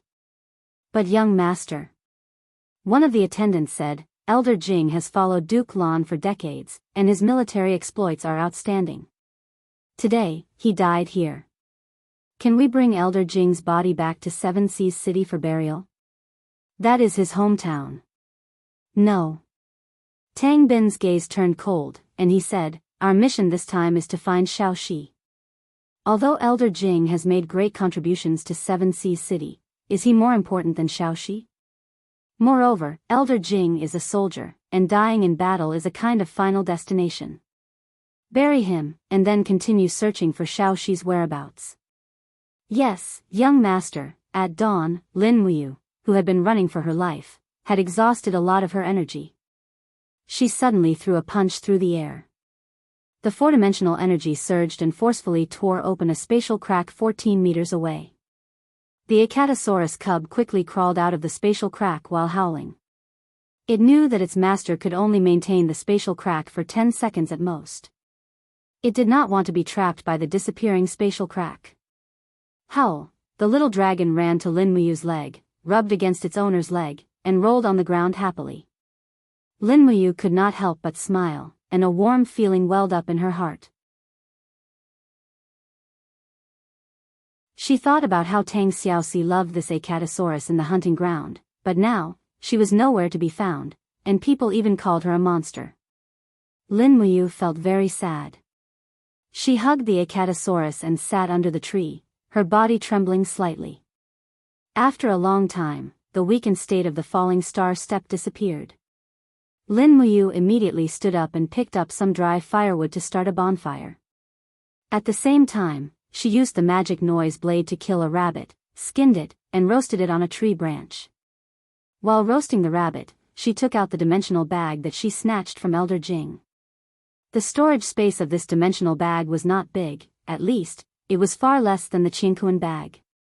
The things that Elder Jing collected were also very strange. They were all gold coins, diamond coins, and other valuables. In addition, there were several land deeds and contracts of slavery in Seven Seas City. After taking a closer look, there were a total of 7 land deeds, which also indicated Elder Jing's wealth and status in Seven Seas City. There were 7 mansions in the third ring of the Seven Seas Province's provincial capital city, and 4 contracts of slavery. They were women aged 16, 18, 20, and 22. TSK, although this old guy was not young, his degree of extravagance and debauchery was no less than those young nobles in the imperial capital. Lin Muyu remained silent and threw the 4 contracts of slavery into the bonfire. Once Elder Jing died, these 4 girls would regain their freedom. As long as there were no contracts of slavery, they would not need to be slaves. As for the 7 land deeds, they would all be transferred into her Qingquan bag. Perhaps one day, when she really fell into dire straits, she would at least have 7 properties in Seven Seas City. Moreover, even if in the future, in the event that she married Tang Xiaoxi, it would be considered a dowry. Thinking of this, he could not help but feel distressed. Marrying Tang Xiaoxi, this sentence seemed so ridiculous now. Tang Xiaoxi was a 9-tailed demon fox, a 9-tailed demon fox that was despised and feared by the world. How could he marry her? Lin Muyu curled up in the cold wind and roasted rabbit meat. No matter how strong a person's strength was, after the eruption, what was left was only weakness. However, when he thought about it again, perhaps the people of this world couldn't tolerate the 9-tailed fox, but there wasn't anything he couldn't accept. The 9-tailed fox was destined to be a heavenly beauty. Moreover, little she was such a good person, so what was wrong with marrying a 9-tailed fox? However, the premise of all this was that Qin Yin could tolerate her. Lin Muyu was well aware of Qin Yin's feelings for him. At the same time, he also understood that Qin Yin was the one he truly loved. It was just that there was a great disparity in their statuses. After thinking about it, he slapped his forehead. What was the point of thinking so much? Perhaps in the end, neither of these 2 girls would be his. The little dragon was impatiently waiting for the rabbit meat to be roasted. It even winked at its master, indicating that it could accept rabbit meat with blood on it. However, Lin Muyu did not have the slightest intention of paying attention to it, because he could not accept rabbit meat with blood on it. If the conditions allowed it, it would affect digestion and be bad for the stomach. After the meat was roasted, this time, in order to maintain her strength, Lin Muyu ate half of the rabbit. She only gave the other half to the little dragon and then let it hunt around by itself. The little dragon did not disappoint her. Not long after, it bit a wild boar to death and dragged it back. This wild boar weighed at least 200 catties, much heavier than the little dragon. It was rare that the little dragon could drag it. Moreover, the little dragon placed the wild boar carcass in front of Lin Muyu and began to talk with its claws and fangs. Although Lin Muyu could not understand what it was saying, she could understand its intention. The little fellow was inviting her to have a meal together. No need, you can eat. Lin Muyu smiled and patted the little fellow's head. She took out a map of the dragon-seeking forest and studied it carefully. Where would Tang Xiaoxi go? After looking at the map again and again, Lin Muyu's heart suddenly lit up. In the depths of the southern jungle of the dragon-seeking forest, there was a dragon's tomb. This was the place that Lin Muyu, Tang Xiaoxi, and Qin Yin had been to together. It was also the place that Chu Chu was guarding. Would Tang Xiaoxi go there? At the thought of this, Lin Muyu could not help but cheer in her heart. Yes, Xiaoxi must be in the dragon's tomb. She knows. If Xiao Yin and I want to find her, we will definitely go to the dragon's tomb. I'm really too stupid, I actually did not think that Xiaoxi would be in the dragon's tomb. Sigh, she is in the dragon's tomb. When he looked up, he saw that most of the wild boar had already been eaten by the little dragon. He immediately patted the little dragon's head and said, "Eat quickly, we have to continue our journey after eating." After the little dragon finished eating, it was thrown into the alternate dimension. Lin Muyu immediately activated the fallen star steps and traversed the depths of the dragon-seeking forest. After losing her warhorse, she could only rely on the fallen star steps to travel. Moreover, if she could guess that Tang Xiaoxi would go to the dragon's tomb, others might be able to guess as well. After all, many people knew about that trip to the dragon-seeking forest. However, Lin Muyu did not know that this time, there was more than one group of people who wanted to kill Tang Xiaoxi. Dragon-seeking forest, southern jungle. A group of about 500 people rode slowly through the jungle. At the front of the group was an old man dressed in light armor. He wore a cloak embroidered with a python, and on his chest was a shiny golden purple flower empire emblem. A group of people behind him also wore the emblems of the empire's soldiers. A large flag that fluttered in the wind had the word Zheng engraved on it. They were the troops of the Divine Marquis Constabulary. In the crowd, Captain Sikong Nan carried his long sword and quickly moved forward. He said, "Marquis, the messenger bird reported that the territory of a 7,200 years old bramble wolf is in front of us. Should we go around it?" Zheng Yifan shook his head and said, "No, this old man will go and kill it in a moment." "Yes." Sikong Nan held his saber and bowed respectfully. He asked cautiously, "Marquis, if we find Tang Xiaoxi, what should we do?" "Please tell us, Marquis. Otherwise, we won't know what to do." "That depends on what kind of Tang Xiaoxi it is." Zheng Yifan squinted his eyes and smiled. "What do you mean?" Sikong Nan was a boorish man and naturally did not understand the mystery. Zheng Yifan smiled faintly and said, "If it's Tang Xiaoxi in her normal form, we'll bring her back to Lanyan City and take good care of her. If it's Tang Xiaoxi in the form of the nine-tailed demon fox, we'll kill her on the spot and leave the Imperial Army's insignia behind." Sikong Nan was confused. "What do you mean? Why don't we take this opportunity to kill Tang Xiaoxi? She is Her Highness Qin Yin's best friend. If Tang Xiaoxi is alive, it is destined to be a contract between the imperial capital and the Seven Seas city." Zheng Yifan said lightly, "You only know one thing, not the other. If the Divine Marquis residence kills Tang Xiaoxi, then we will offend Tang Lan. What good will that do us? So if Tang Xiaoxi is normal, we will bring her back and Tang Lan will naturally be grateful to the Divine Marquis residence. But if Tang Xiaoxi is still a nine-tailed fox demon, then we will kill her and leave the Imperial Army emblem on her so that the Seven Seas city will know that it was Feng Jixing who killed Tang Xiaoxi. This way, the contract between the Lanyan city and the Seven Seas city will fall apart on its own. Isn't this the result we want?"